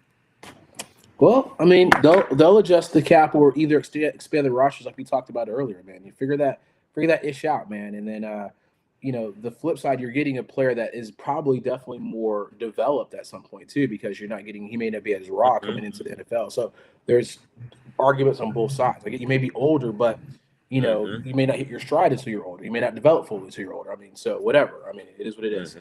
But Richard likes to pick, so I guess that's good. And shout out, Duke. We appreciate you giving us some love for great picks for the first round. That there's fun. We're still having some fun here. We're keeping this going here. So good stuff. JQ, the clock belongs back to you, man. You always say go Chargers with the number 22nd pick. what does you do as the GM? I know you're picking for your favorite coach here, Harbaugh. So do him a solid, man. Don't try to screw him over, man. Come on. No, I'm not going to do that. I don't have offensive lineman there because he likes offensive linemen. But they got to get healthy back on the offensive line. They're So I don't have weapons anybody. according to Harbaugh. Right, that's that nonsense. I went back and forth in terms of maybe a safety because you got to deal again with Travis Kelce and whoever they're going to probably get a wide receiver with Kansas City. The Raiders have Bowers. And Denver, is revamping that wide receiver room. But man, they need some more weapons on the outside to me from the Chargers. So I might stretch and go with Denzel Boston, wide receiver, Washington. Ooh, yeah. I mean, who's the other wide receiver besides? Quentin Wood sucks, and you got you guy from Georgia. Actually, sorry, last I year. take that back. Can I change that? That's not who I want. I'm gonna take Casey Concepcion from Texas A&M. Rob, can you let him change? Is the pick already in? Can you let him change it, Rob? Yeah, it's a mock. We good. Casey Concepcion from Texas. This is a great pick, I think. I'm just giving you a hard time, JQ. That is a good pick. Great pick. 5'11". I think the thing you like about KC is that I think he's got the potential to be an impact in the return game too. Yep. Right, and not only as a receiver, especially on a Chargers team that could be in the running to make the playoffs. You may not use him in the return game as much during the regular season, but when it gets to the playoffs, I mean, you pulling out all the stops, right? That he just gives you another weapon in the return game, especially. And then when you look at the receiver position, other than Ladd McConkey, Keenan Allen is like 95 years old, right? And so you got to get some production outside of Ladd McConkey too. Right. That's also what led me to stay on the opposite side of the ball. Because they keep waiting on that fool Quentin Johnson to be good, and sometimes you just gotta let it go. Gary, what say you on this pick, my guy? I'm worried about my own picks. You guys worry about this. What? I'm not on the clock. But Dre, you got the Philadelphia Eagles, man. Your boy. What's his name? He's listening to you. Who's that? Scott Richmond? Yeah, Scott Richmond. I hate Philly with the passion right now. Because of everything that's happening here. And this is interesting, right? Because this is another pick where it kind of lines up perfectly, if you will, because we just lost Reed Blankenship in free agency. So if Dylan Thidmon, the safety from Oregon, is there, I'm probably making a run to the podium, even though I do like building the trenches and I do have to figure out what's happening with AJ Brown. But Jalen ain't throwing the ball anyway. So you know what? I'm gonna and obviously I like Caleb too, but he's not the big mauler type. So and I just re-signed quietly Jordan Davis as well. So I'm good for a defensive tackle. So I'm gonna get a very intelligent cerebral safety with Dylan. Is it Thiemann? Is that his name? The safety from Oregon. I'm running to the podium, and I'm getting him because we need to replace Reed Blankenship since we lost him in free agency. Yeah, I like him. He's the highest rated guy on my board right now. So yeah, definitely a heck of a pick there. The only really difference between him and Caleb Downs, Downs can line up in a slot and a safety, whereas Thiemann is really more of just a pure safety. You can play both safety positions, but really a smart player. And he ran faster than a lot of people thought. He ran like 4.35, and he's a smart player too. So definitely a playmaker at the safety position. Big time production in college. Started 3 years too. Yep. That's my pick, as much as it pained me to do that too. So let's keep it moving here. Rob, apparently, did you switch? Are you doing the Cleveland pick? Is that what's happening for the Browns? I have the Cleveland Browns. Okay, here we go. When you look at the Browns, JQ took Carnell Tate and got them a weapon on offense. The Browns have a pretty solid defense already, but I'm going to add some more power and thump to that defense, right? You got Myles Garrett on the edge. You got a really good pass rush, but I'm going to help clog up that middle. So we got something for you on the run stopping, and we're going to have something for you on the pass rushing. I'm going big Caleb Banks, defensive tackle, Florida. I hate you, Rob. 6'6", I hate you. 327 pounds. Got one of the fastest quick steps, first steps of any defensive tackle in this draft. A big dude, like I said, he's going to stuff up that run game, and he's got good pass rushing ability with that size, 6'6", 327.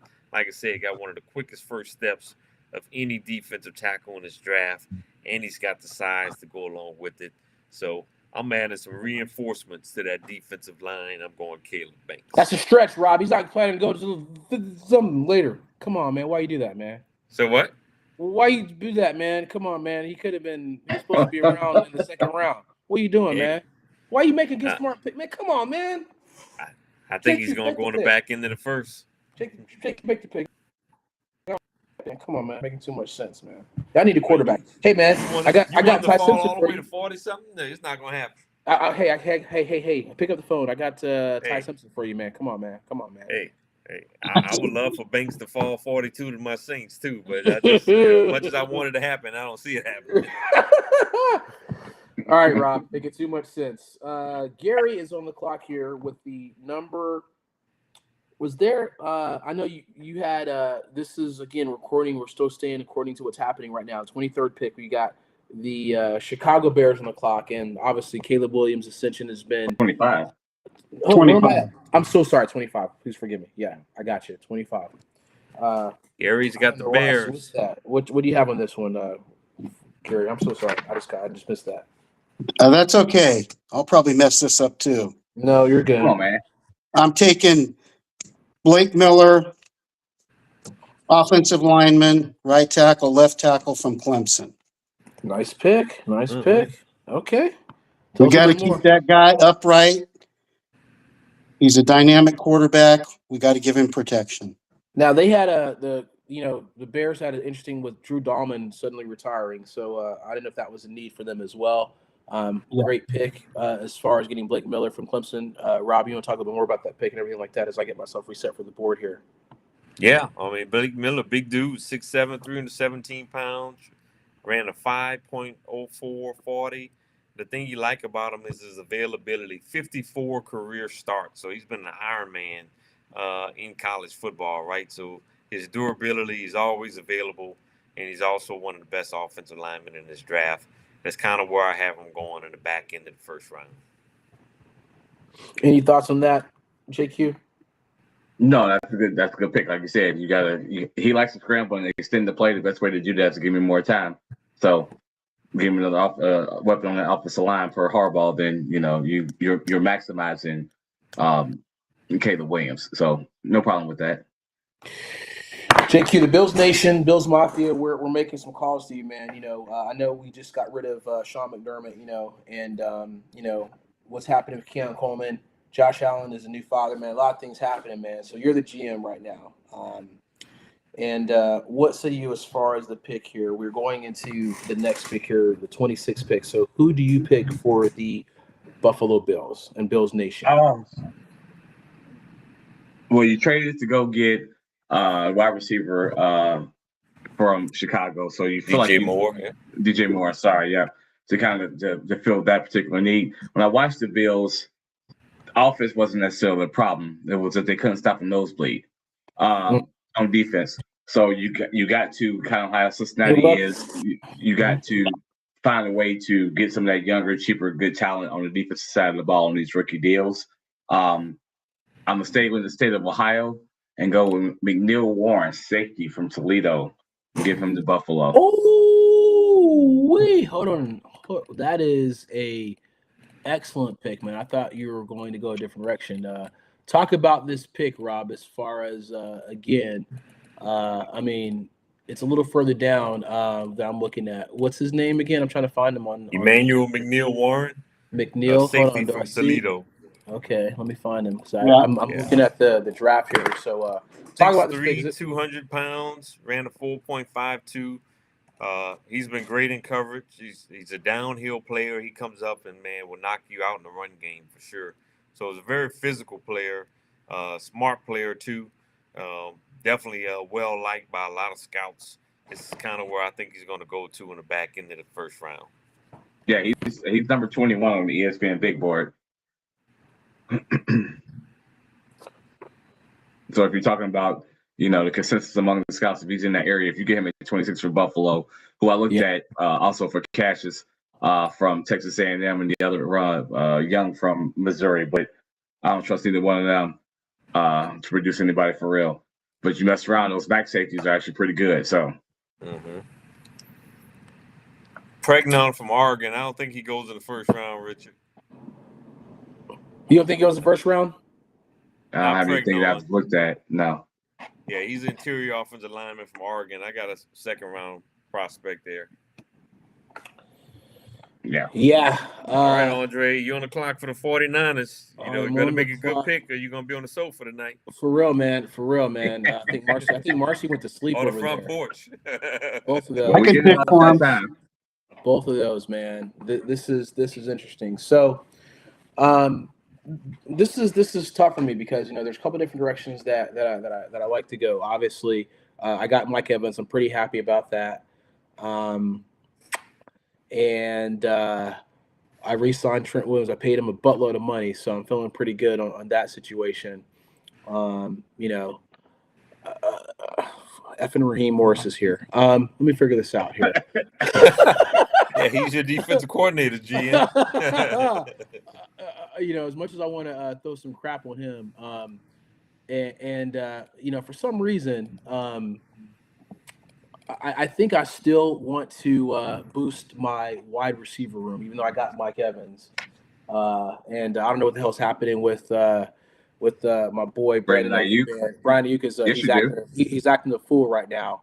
So if I'm gonna stay in the state of Washington on the West Coast, and I'm gonna go with Denzel Boston from Washington and get my wide receiver, and I'm gonna have some more towers to kind of terrorize everyone else. So now whenever you try to crowd the line with Christian McCaffrey, I'm gonna go on top of you and I'm gonna make you pay for that. So you guys can suck it. There you go. Yeah. Denzel Boston, the brother that was born in Boise, Idaho. I knew you were gonna play that. I knew you were gonna say that. But still, though, I think it's only a matter of when and not if for Brandon Ayuk to be let go by them. So I agree. You get George Kittle over the middle. You get Mike Evans on one side. Of course, you got McCaffrey in the backfield, but you need that complement. And they don't look like they're going to re-sign Juwan Jennings either. So that makes sense from a value and a fit perspective for San Francisco to take Boston in that place. At that point. If he's sitting there, I think it's a good pick for me. So I'm gonna go that direction for sure. So I agree. Good stuff. All right, Rob, you got Houston Texans on the clock, and obviously we like what DeMarco Ryans has been doing. We'll talk about some phone calls that are happening. Because I know JQ is probably talking about CJ Stroud, how much he loves CJ. That defense was a championship caliber defense. What direction they go? Because obviously, I think I have an idea where they're going to go because of a lot of injuries. But what say you as far as your pick for the what is this? Is this the 28th pick, if you will? 28th pick to Houston. Yeah. Yep. Yeah, you look at it right here. Houston, JQ talks about it all the time. They drafted wide receivers from Iowa State. I knew it. And but the value is not here at the wide receiver position because Concepcion is off the board, Denzel Boston is off the board. So you got to go in another direction here. And hey, listen, I wouldn't make this pick for the Houston Texans, but you can argue here that maybe they even consider Ty Simpson, right, at the quarterback position. But I think they wait another year, see what Stroud gives them. I don't take the quarterback right here, but you can think about Ty Simpson for the Houston Texans here. So, and right now, Ty Simpson is the highest rated player on my board. I just don't think it'll be the right decision to make right now. Mm-hmm. I think you want to keep Stroud's confidence up, see what he can give you for another year before you think about, going in another direction with Stroud. So, I'm gonna solidify a strength here next to Derek Stingley. I'm gonna give me another corner. I'm gonna go Colton Hood, cornerback from Tennessee. 5'11", 193, won a 4.4 40s, a great press cover corner as well. Had a really good year at the University of Tennessee this past season. So I'm going to go Colton Hood, and man, that just will solidify that Texans defense even more. No excuse, man. No excuse, man. Good job, Richard. Welcome back. You have no excuse there. Good stuff. Gary, how you feeling, man? And we'll talk about that. Jakey, what do you think about that pick? Is that a good pick? You know, to kind of help CJ. Yeah, man. I mean, listen, that defense is just ridiculous anyway. But I agree with them for the value right there with that the run that we've had on the wide receivers here in the 20s. It's going to be hard for them to go back and they would definitely be reaching. And you can't take Ty Simpson right there. Yeah. You're gonna inject a level of uncertainty and dissension in that locker room for a team that, outside of a bad performance by CJ and really bad conditions, was right there on the precipice with a really good defense. So I agree with that pick there. And again, you double down on it. Listen, you got in the AFC. You're talking about the Cincinnati's, the Buffaloes, now the New England's. Denver's coming up. Like, you got good teams with offenses. You can never have enough good cornerbacks. Yeah. And if Houston wants to address the wide receiver position, they got 2 picks in the second round, right? Nice. There you go. You know, you got Jeremy Bernard at Alabama that could be in play in the second round. Nice. Chris Bell from Louisville could be in play in the second round. Yeah. Antonio Williams, Chris Brazil, a guy I really like. I like him too. He's like 6'4", he's blazing speed. He's a fool. Yeah. What do you mean? What do you mean? What do you mean he's a fool? The reason why he's falling down here with all that speed is his off the field character issues. You know who he is? He's Jermaine Burton that the Bengals took from Alabama that flamed out. That's the risk you run. Here we go. We can't be doing that because that's why the Falcons are probably stay away from him. We're done with some Tennessee players for a minute, which kind of sucks. Gary, you had Kansas City's first pick, and now you got the second pick too, huh? Yeah, Kansas City. So he picked. Who did you pick in the first round here? You picked Monsieur Delane. Which was a great pick. So you come back and what say you? I know I probably messed you up with a couple picks, but what say you coming back around? Well, forgive me I've been listening to what's going on out here, so I haven't been fully listening to what you guys have been saying. I apologize for that. A little distracted tonight. No, you need to take care of Mom. Yeah. And as soon as I make this pick, I'm going to have to go. Okay. In order for Kansas City to, they've got to have a defense that can give their star quarterback, some more possessions. So I'm going to go with a defensive tackle, Peter Woods, Clemson. There's JQ's guy. I knew that was coming. There's his guy. 6'3", 315. Good job. At 29, that is good value. What the Bengals were talking about doing at 10 was ignorant. But right there, listen, Rob talked about it. Coming into the season, they were talking about that Clemson defensive line and him in particular being a top 10 and 15 pick. He slid down because I think that Clemson season just went awry. And, they had some things going on, I think, in that locker room that wasn't great. And he might have checked out on that team. But he's athletically gifted. At 29, I'm not mad at if you're Kansas City. I just wouldn't want him in the top 15, but he's got the attributes and the skill level to do it. Yeah, absolutely. Yeah. Some of the picks a while ago had him a lot higher than that. And then as these mock drafts came out, everybody had him at the end of the first round or as low as middle of the second round. But I thought he was a good pick for him. Good stuff. All right, Gary. Hey, we send prayers to your family, man. Hope your mom's doing good. Yeah, man. Okay. Man. Yeah. I'm gonna leave you check guys. on you tomorrow, man. Yeah, check in on you guys. Please do. Praying all is well. Thank you. Yes, sir. Gary does some picks, and we appreciate him taking the time. JQ, I love how Rob did this. Now, I picked the first pick. I picked Francis Maya. I think is that Magwagwa. I probably butchered that. Rob, please forgive me. I took the offensive tackles. Now you're going to come back around and do the pick for the Dolphins. So, what say you in this particular pick, if you will, at the number 30th pick? Yeah, man. They need wide receiver help, but I'm not going to reach for them right now at wide receiver. So I'm going to stay on the defensive side of the ball. I was going to take my Buckeye, but I think that might be a little too high for him here. I'm looking at Terrell from Clemson. You got to deal with Buffalo, and you got to deal with New England, especially if New England goes against A.J. Brown, which has been widely reported on the June 1st trade. So I'm going to go Avion Terrell, cornerback, Clemson. Man, I thought he was going to stick around. That's a good call. That's a good pick. Pick up. I thought he was going to be around later for me. Good pick. Good pick. That's a solid pick. Rob, what say you about Avion Terrell, man? He may be better than his brother AJ is what we're hearing, man. So I think similar to Peter Woods, coming into the season, both of these guys were considered like top 20 picks, and they both kind of fallen off a bit. But I think athletic ability is there with both of them, both Woods and Terrell, with the right coaching staff that can push them. And you could really get steal in both of those players, right? I talked about Caleb Banks in his first step, but Peter Woods have just as good of a first step too, right? So if you can get those guys to perform to where they were projected prior to the season, look out on Woods and Terrell for sure. Yeah, and I think that's just an indictment on Dabo Swinney, that you got those dudes that were projected to go higher that fallen. I think there was just that lost season in Clemson that caused this to happen. They weren't playing the meaningful games, and they knew it, and it showed up. Yep. We are wrapping this up, and I got some things to figure out over here on my end over here with my coach and everything. But I'm going to try to keep that off of the air, if you will. Difficult conversations. We had a couple difficult conversations here. We had a Romeo Dobbs, Kevin Byard, AJ Vera, Tucker, Draymond Jones, Reggie Gilliam, Julian Hall. We've moved on from Diggs, Josh Dobbs, and Anthony Jennings, and a couple more. I'm looking at the hated Patriots, and we always want physicality, toughness, and all that fun stuff. Don't do it. What do you mean? Go do it.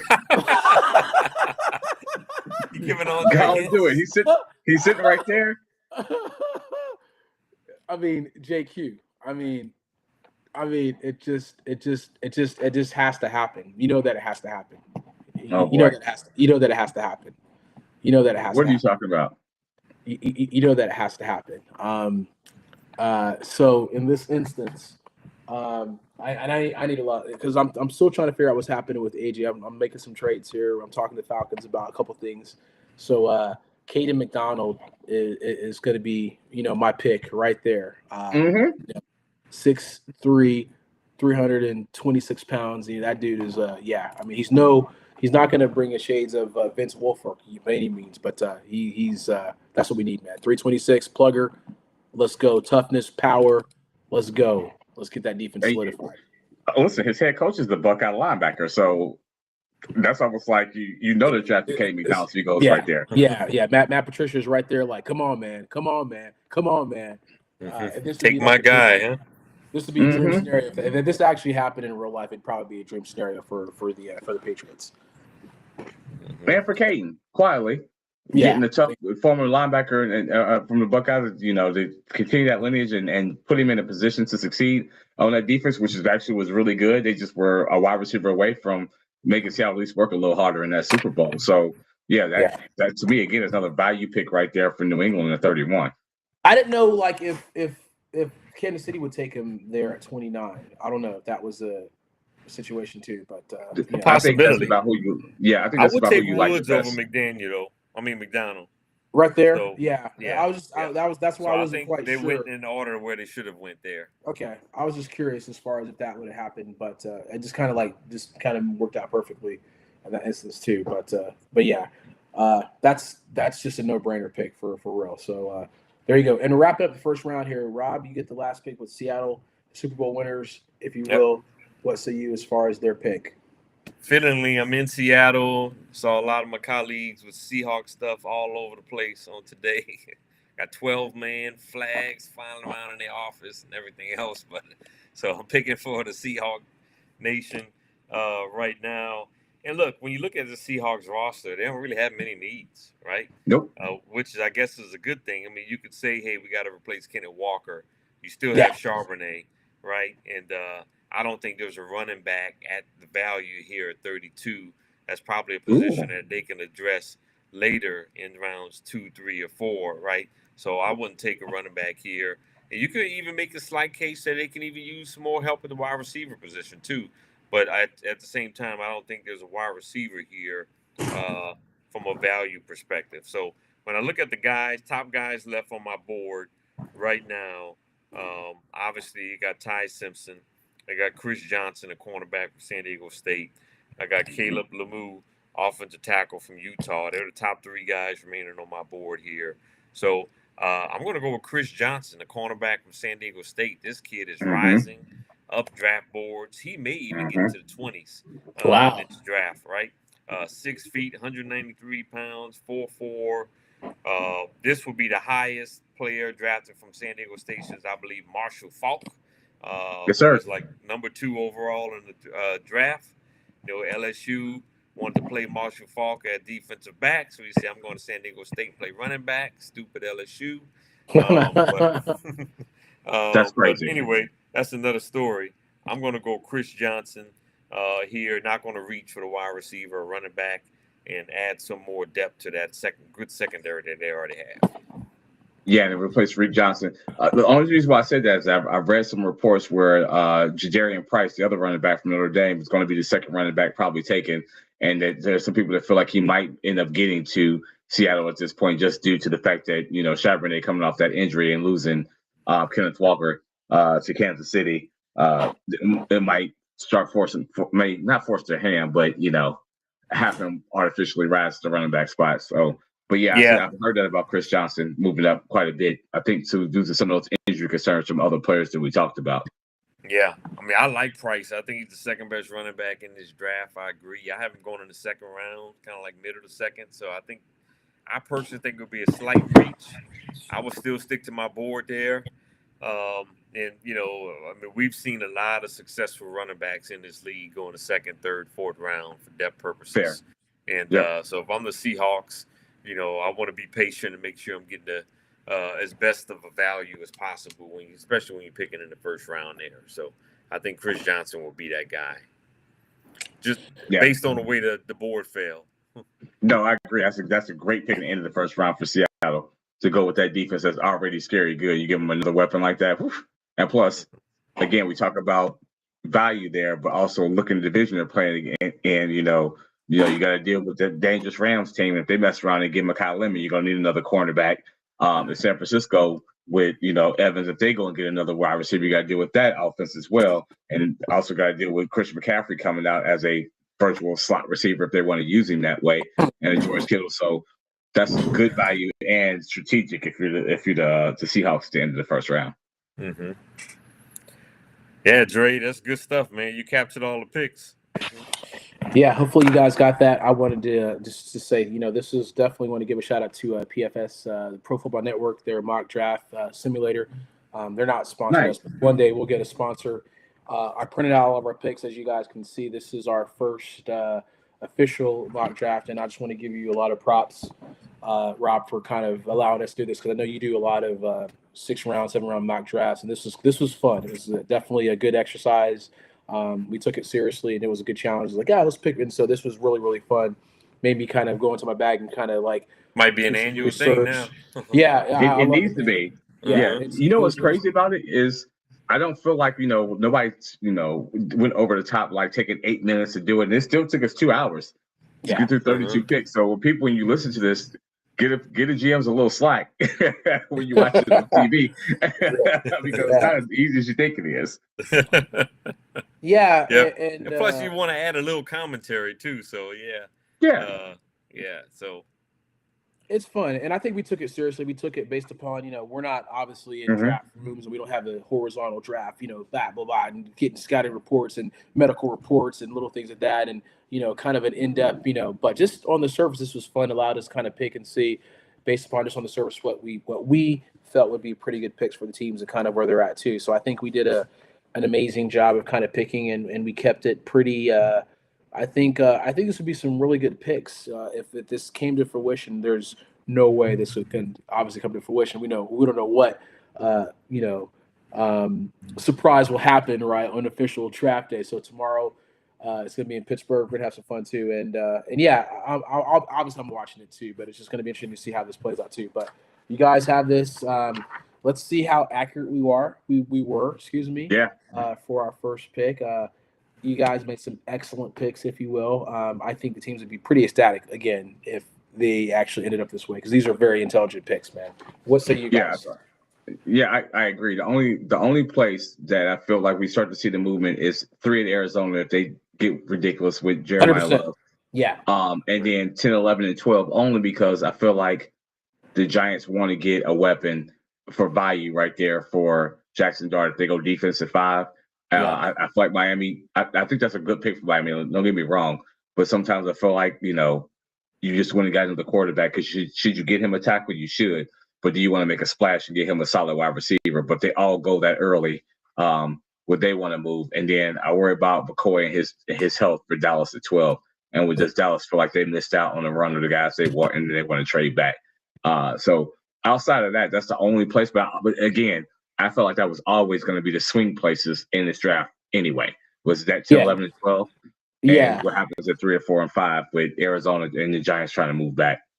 Yeah, I mean, honestly, I thought really hard about that if I'm Miami, because we did lose some wide receivers, but if he was there, that's kind of tough. And if the medicals aren't, that's one of those calls where you're looking at Jeff. He's a tough, he came from like that run game, so that's some reason why I was kind of thinking from that. But I agree with you. No, Like if a wide receiver weapon is it's a there, good pick, but it handcuffs you in this exercise of that we're not making trades.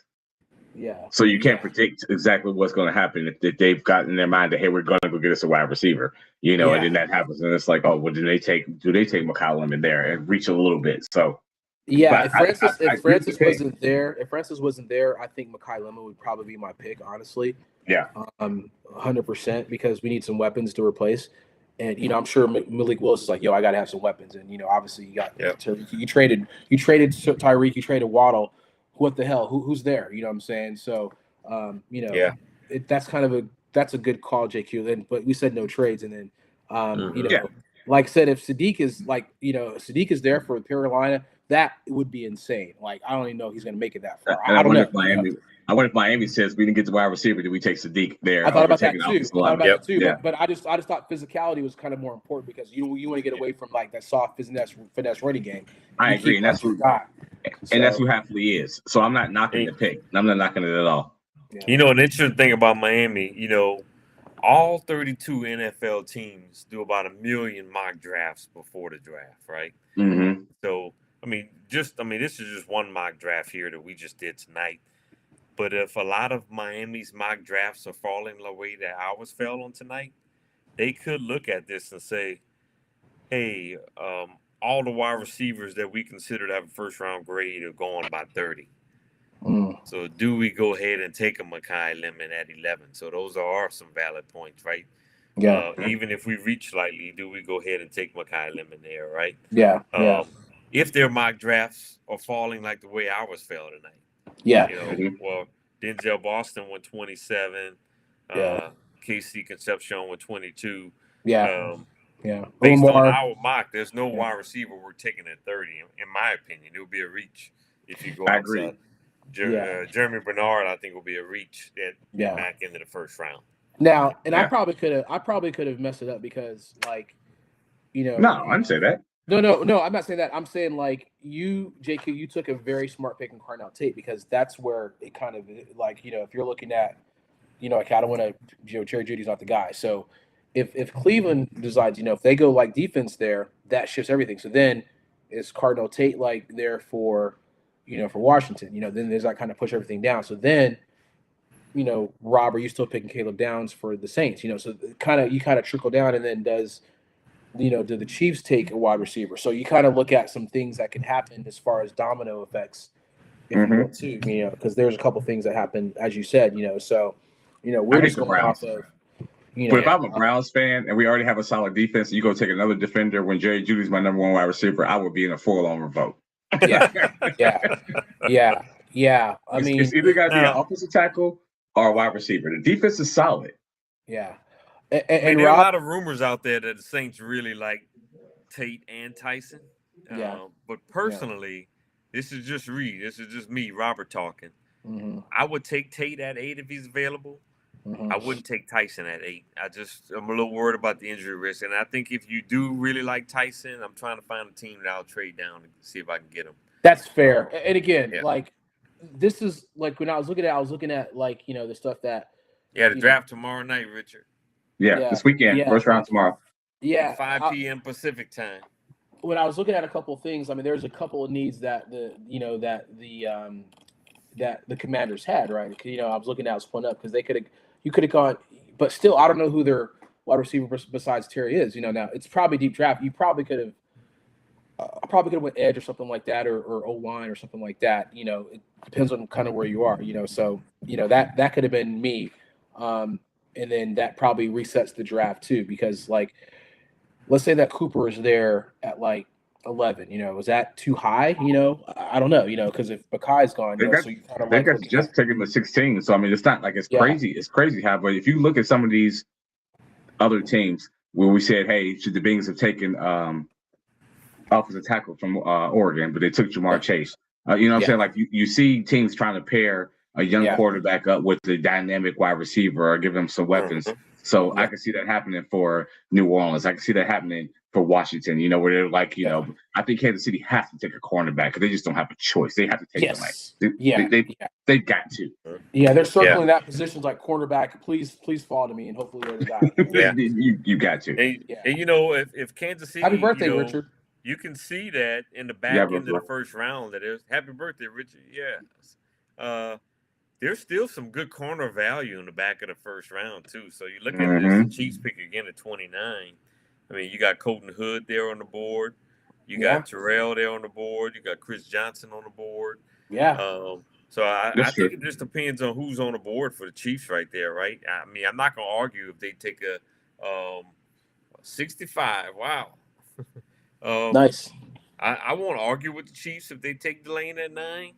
But if they really love another player in that range, let's say they really love Bain, or if Downs falls to them, and then you still got an opportunity. It looks like to get a solid cornerback in the back end of the first round too. Do you take two cornerbacks, or you get like another wide receiver instead of like the defensive tackle? I wouldn't take 2 in the first round.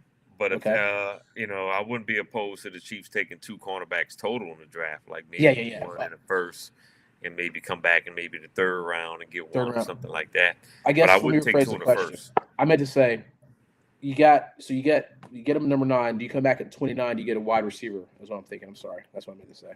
You could, or I mean, I know Gary picked Peter Woods for him. I mean, I like that pick too. I mean, Chris Jones is in his 30s now, too, right? You can probably play alongside of Chris Jones for a couple of years. And then when Chris Jones move on, he could be that guy there, too. But they'll at least play together for a couple of years and really put together a formidable defensive line there. There's a couple of things, like I said. I will wrap this up. I'm curious to see if Ruben Bain falls. I'm curious about that because, like you said, that's a great pick, JQ at number 10. If all holds, that's interesting. I'm curious as far as what happens from that perspective, right? Because that may reset some things too, as well. I hated to make that pick. I just didn't know in terms of value you had to take in there. But I feel like if I'm the Giants, that I want to get a stud on each side of the ball, one to pair with Neighbors and Dart. And I want to get a difference maker, playmaker in the middle of my defense and say, man, I came away with 2 dudes, one on each side of the ball to help this team. I don't think they want to go 2 on the offensive side, 2 on the defensive side. I could be wrong, but if I got 5 and 10, I want to feel like, hey, man, I'm going to come out with a dude on this side and a dude on that side to kind of balance this team out. But again, when you got the Eagles in there and the Cowboys in there, I can see going defense, and then, trying to go around the edges, but also depends on what they know medically in the building about Neighbors and Scatterboot. What about Kayvon Thibodeau? Like, I heard some rumors that he's not. He was going to get traded before they traded. Right? Is that what you're hearing too, Rob? As far as I heard about that, it's a rumor there. I saw some stuff like they were talking about trade. I'm like, didn't that? He was like a top. Was he like a top 10 5? Pick? Yeah, 5 pick. Yeah. Wow. Mm-hmm. Okay, that's why I'm kind of. He could, Richard. Up on him. And they got Brian Burns. Yeah. And, who's a elite pass rusher too. And then they drafted a kid from Penn State last year too, right? They drafted JQ's favorite player from Penn State? They put one to wear Lawrence Taylor's number. Oh my goodness gracious! Get the He F out did. of He here. asked him for it. I know. Oh my god. Okay. Who is he? What was that? Abdul, whatever? Is that the guy? Abdul Carter. Yeah. Okay. Okay. They're stacking up. All right. Well, that's an embarrassment of riches. Like I said, we got the draft results. Print this out, gentlemen.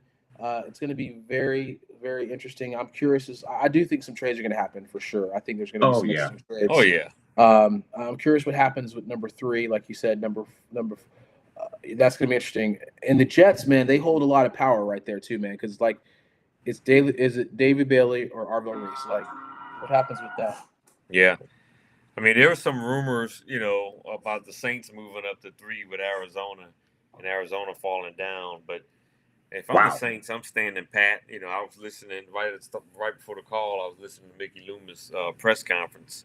And Mickey Loomis says, yeah, we have a reputation for trading up a lot. But he says, we did that when we had Drew Brees. We felt like we had one player away when we had Drew Brees. Which makes sense. That makes sense. Yeah. He says right now, we got about 4 or 5 games of we saw some nice flashes of Tyler Shook, but we still don't feel like we're one player away right now. So we feel like we need to build out our roster. So thanks, Richard. But everybody, obviously everybody is throwing smoke screens right now, things of that nature. But if Mickey Loomis is telling the truth there, I agree with it. From the Saints standpoint, I would not trade up to number 3. I just wouldn't. I would stand pat and try to build out their roster. And they stood pat last year and really got some good players in the draft. So hopefully they do the same. Yeah, Richard. Yeah, appreciate the comment. And I don't think Sadiq would go that late as well, man. I agree. Like there's got to be some situations where he's going higher than that, but. Like I said, if he's there at 19, the Panthers are running to the podium. Make that pick. 100%, do we? I don't remember. Do you when we get off it? Do you remember where Tyler Warren was? What pick he was for Indianapolis? Because I only he was like to gauge 14, I believe. Okay, to gauge where Sadiq is. Yeah. Because you're not going to really get when they said 9 to Kansas City. I thought that was a little rich, for given that Kansas City needed so much secondary help, even though they had pick number 29. Like you start talking about some of these non-premium positions going in the top 10. That's why I had Sadiq kind of falling a little bit because everybody loved Tyler Warren, he still fell to 14. So that's fair. That's fair. I mean, I think it's great value. Like if he's there, he's still a first round pick. Yeah. Man. I mean, so like it's not like that's no shade on that situation. Like no. That's just and that's more Richard too. That's just kind of how the board fell, man. Because like I said again, there's a couple situations where I can see go a lot of different directions. Like I said, smart moves with that. Good moves with the Jets. Rob, getting edge stuff too, man. Because I know there's a lot of jokes about what's happening with them. And then 21, that's a smart pick. I know JQ talked about dancing if they pick Ty Simpson. That's another one we're going to see what happens, man. Because that's the only other situation that could possibly happen if that. Either him or the Jets is kind of keeping an eye on that situation. They're not going to do it. Pittsburgh ain't that dumb. I'm not going to listen. I don't want them to succeed, but they're not that dumb. And when you look at, you drafted Will Howard, and he may not be the long-term answer, but you got this loaded quarterback draft coming up next year. Can you get by with a year of Will Howard and maybe Aaron Rodgers? If Aaron Rodgers gets hurt, and you just kind of patch it together to get to that next guy that you're going to have for a decade. So I'd be shocked if they took Ty Simpson. The glaring need is definitely that wide receiver room. Yeah. And, look, you can't – I mean, next year's draft for quarterback looks good on paper now, but they said the same thing about this year's quarterback draft last true. Year. Yeah, that's true. I mean, if you like Ty Simpson, I mean, I don't think he should go in the first round, So, I mean, we didn't take him in the first round, so this sets up perfectly for the Jets to take him at the top of the second. Yeah. That first pick of the second round. I mean, so, I know we're not mocking the second round, but if we were, if I was picking for the Jets at 33, I'm taking Ty Simpson right there. There you go. That's a good look. Even outside of that, you might have Arizona try to jump him to get back into the bottom of the first round. And I was about to say that. If the Jets don't take him, Arizona picks at 34. Yeah. So they would take him. Yeah. Makes sense. Yeah, good stuff, guys. Well, like I said, really, really fun show.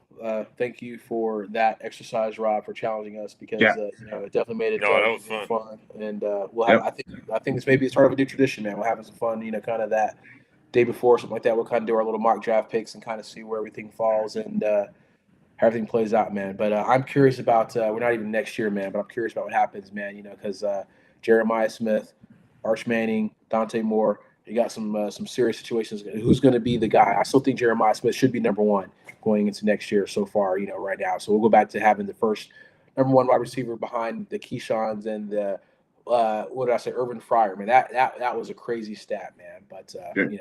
Good and damn well if Arch Manning come out and have a pulse this year, he going number one.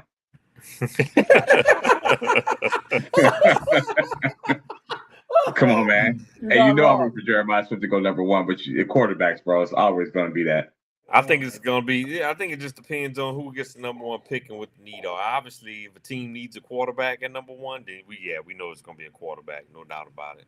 But but think to yourself, most teams that pick number one, what do they normally need? Quarterback. Yeah, most of the time. I mean, unless your quarterback gets hurt, like you get a David Robinson situation, then you get Tim Duncan, but he's coming back. Like unless that happens. Yeah. Mm-hmm. Yeah. Yep. Pittsburgh is like, please. Yeah.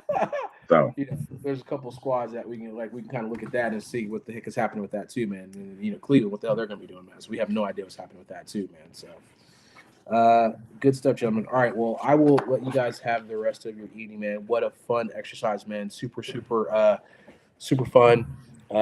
Looking forward to tomorrow. And I was saying I was in DJ mode, JQ, because whenever we were texting, I was like, oh crap, it is actually next week. I was just like so focused on that weekend. I was like, it's actually here next week, like Wednesday. Oh man, okay. So anyway, that was my thought process. But yeah, man, you're gonna be on the sidelines, man, with me kind of watching, see what happens, man. That first round is gonna be interesting, man. So fun stuff, man. So good stuff. What is this different sport? Oh my goodness. Here we go. Yeah. Oh, and like I said, I'm happy that Georgia Tech beat Georgia, man. Mercy rule. Let's go baseball. So yeah, how about that? Nice. I called that one. I said Georgia Tech can't beat Georgia in football, but they're gonna beat them in baseball. There you go. Mm-hmm. That's that mercy rule. Well, we hope this year is different, man. We still gotta keep hope alive, man. Get that line going, man. Keep hope alive. Mm-hmm. All right, gentlemen. Have a great rest of your day, man. Or for tomorrow, man. Be good, man. Yes, sir. Rob, you said that for next week. Are we good? We're kind of thinking about Tuesday's fine. That's what we need to do. Okay, cool. If we can do Tuesday, that'd be great. But yeah, we got you. I don't want to mess up JQ either. No. Yeah. All there right, you go, gentlemen. Fantastic. We'll see you guys next week. Thanks, dude, for paying attention. We didn't show love to Joe, but Joe paid attention, and prayers for Gary and all of us. Have a good one, gentlemen. Be good. All right. Good night, everyone. Bye, y'all.